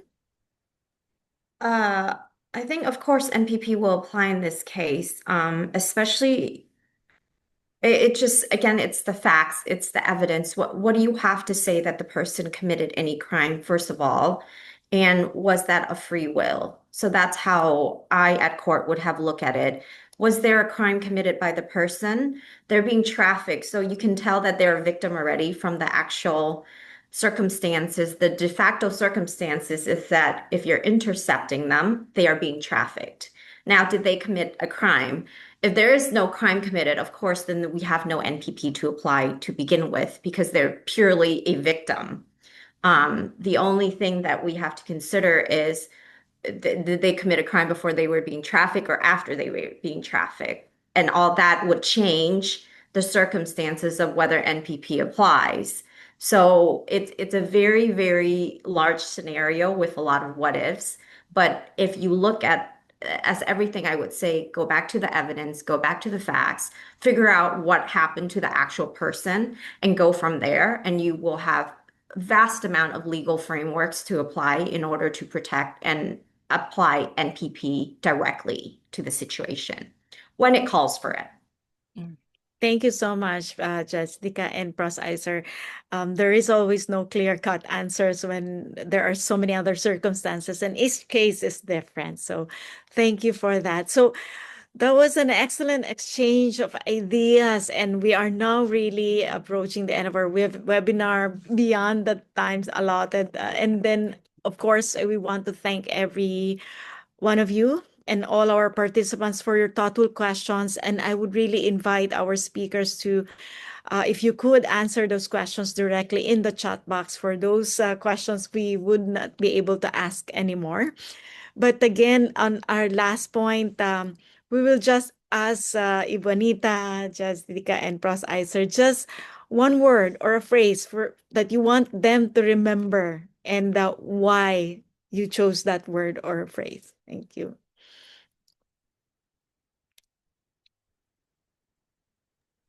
Pros Ladies Iser. first? Yes. Or me? Well, for me, it's cooperation. Whether formally, informally, between countries, and whether domestically, cooperation amongst agencies. Because of cooperation, we were able to successfully uh, prosecute organizers, financiers for the first time in the Philippines. So with that, as mentioned by Judge Mitch, as this case, this scam centers keeps on evolving, the cooperation of member states of different agencies is very much important in order to protect the rights of traffic victims. Thank you, ma'am. Thank you. Very well said. Judge Sitika? So I left this in my final notes as well, is that the non-punishment principle in itself is justice. And therefore, every role, every key player that plays their parts in defending justice and finding justice must use non-punishment principle as a key fundamental to the cases that it applies to. It's, I spend time explaining to law enforcement officers, I spend time explaining to those on the front lines that it's human rights based. Yes, it's humanitarian, but from a practical point of view too, it makes for good law enforcement. It makes for good regional and national security when you're able to weed out who's responsible, who's not responsible, and provide the protection and services to those who need it. You are contributing to making a more stable country, a more stable society. And even if you don't buy into the whole, let's care for everyone regardless of what they've done, on the other side, being a devil's advocate, I would say it's practical. So non-punishment principle in itself is not being kind to people. It's justice and it needs to be served. Yes. Thank you very well. So thank you, Judge. I will also remember that what you wrote in your slide, it's not leniency, it is justice. So it's not kind, it is justice. Thank you, Judge. And of course, Ivanita, please. For me, it's compassion. I think because when we are looking at victims, whether it's someone that escapes or being rescued, but with compassion, we can make sure that they meet understanding instead of suspicion, and they will be met with protection instead of punishment, and they will be met with a pathway to recovery for themselves, emotionally, physically, and psychologically, instead of facing another wall of fear. All right. Thank you so much, Ibuanita. And I hope that the compassion that you have also rubbed on all of us here listening to you and everyone. So thank you so much. It's been truly inspiring to moderate this webinar with Felicia, of course, and having you, all of you, all five of you as our esteemed panelists. It's been an honor. I've learned a lot, and I appreciate your passion, your compassion, your dedication that you bring to this very important work in your daily work and doing counter trafficking, and for specifically enforced criminality. So may I now invite our team leader, Dr. Lucia Pauli, to give us a brief summary and her closing remarks. The floor is yours, Lucia. Thank you so much, Darlene. I don't think I can actually give any better parting words than what each of our expert panelists have already said. But what I do just want to reflect on from ASEAN-ACT's perspective as your partners is just how far this conversation has come. Since we conducted our research on the application of the non-punishment principle back in 2021, at this stage, it was an academic concept, it was a legal concept, it was well appreciated in the ASEAN Convention Against Trafficking in Persons and also in most of the laws of AMS. But it was still not well understood and it was rarely applied. And if we fast forward to today, in what is a very relatively short period of time and a period of significant complexity in terms of trafficking trends, we can actually see real cases in which the non-punishment principle is being applied. We see much greater regional commitment at the ASEAN level to actually translate and operationalize what has been agreed on paper and in principle. And we see a much more nuanced and sophisticated discussion such as the one we've had today. And I think that really explains why we've gone almost half an hour over time. We're very sorry for that, but we're extremely appreciative of your time because the discussion really has been so rich. I just want to myself highlight a couple of really important key takeaways from our expert panelists. Firstly, by Among, who has had to leave for another commitment, but you really challenged some of those common biases and assumptions. Some of the ones that you brought up, which I think everyone needs to be reminded of, is this concept of not vulnerable enough. So we often assume that a victim is not vulnerable enough based on their profile, based on their background. And when I think about this, I think we also need to think about the victims who are scammed themselves. So many of us have been victims of scammed, and that also involves an element of deception, that involves an element of feeling silly that we've actually been cheated. And I don't think anyone would apply that same sense of, well, you don't look vulnerable enough to be scammed. So I think we also need to apply that same lens to deceptive recruitment. Anyone can be deceived in deceptive recruitment, especially given the complexity and the way that traffickers are using technology these days. You told us to look about the scam compound ecosystem, not just at the situation of individuals. So we need to look at how corporatized these scenarios are, all the other different forms of exploitation that are occurring in addition to fraud and scamming people. You also debunked the myth that a contract equals consent. We know that even if a contract is in place, a person can still be a victim of trafficking. And even if they have consented, consent is irrelevant if there are other indicators of exploitation and a situation of trafficking in persons. And you also told us about the really important impact of overlooking victims of trafficking. It makes them more likely to be re-victimized. They are more vulnerable. They are the same level of vulnerability, if not more vulnerable, to their situation prior to the trafficking. So this significantly increases their chance of re-trafficking, their chance of falling underneath, their chance of falling behind in society. And you told us that the non-punishment principle is not just important from a humanitarian perspective, it's also a strategic action from a security and law enforcement perspective. And that was very much emphasised also by Judge Jessica. We should not be wasting our precious criminal justice resources on punishing the wrong people. So this was a really important point that was illustrated also throughout the Philippines presentation. It was fantastic to see that linkage between the investigation and the prosecution side, to see that at the PNP you use the elements of Trafficking Act's means and purpose to identify if someone is a victim first, and then everything else around protection and support follows from that initial screening and identification stage. You also clearly told us that this myth of a willing victim is just that. It's a fiction that is not possible if someone has actually been forced, coerced, or deceived into an exploitative situation from which they cannot escape. And Pros Issa, it was so incredible to actually hear such a relevant, recent and important case, People of the Philippines versus Alice Gao. So just some very quick summary reports on why that case is textbook success. So it involved international cooperation. It involved a proactive role from the prosecution. It involved witness protection and victim protection for those that were willing to testify, but no one was forced to testify. It involved a following the money approach that helped to prove who was responsible, but also cripple the organisers' criminals' economic base so they couldn't operate. And of course, it involved a very strong whole of government effort through the ear cut. Judge Jessica, it was so fascinating to hear about the MPP from the judicial perspective, and we really liked that you put the MPP in a broader concept of criminal law, not just linked to trafficking in persons. We often just think that trafficking is special and requires a special response, but actually the concept of proving legal liability and proving intent is fundamental to our entire criminal justice system. And if we don't apply that, we undermine justice on the whole.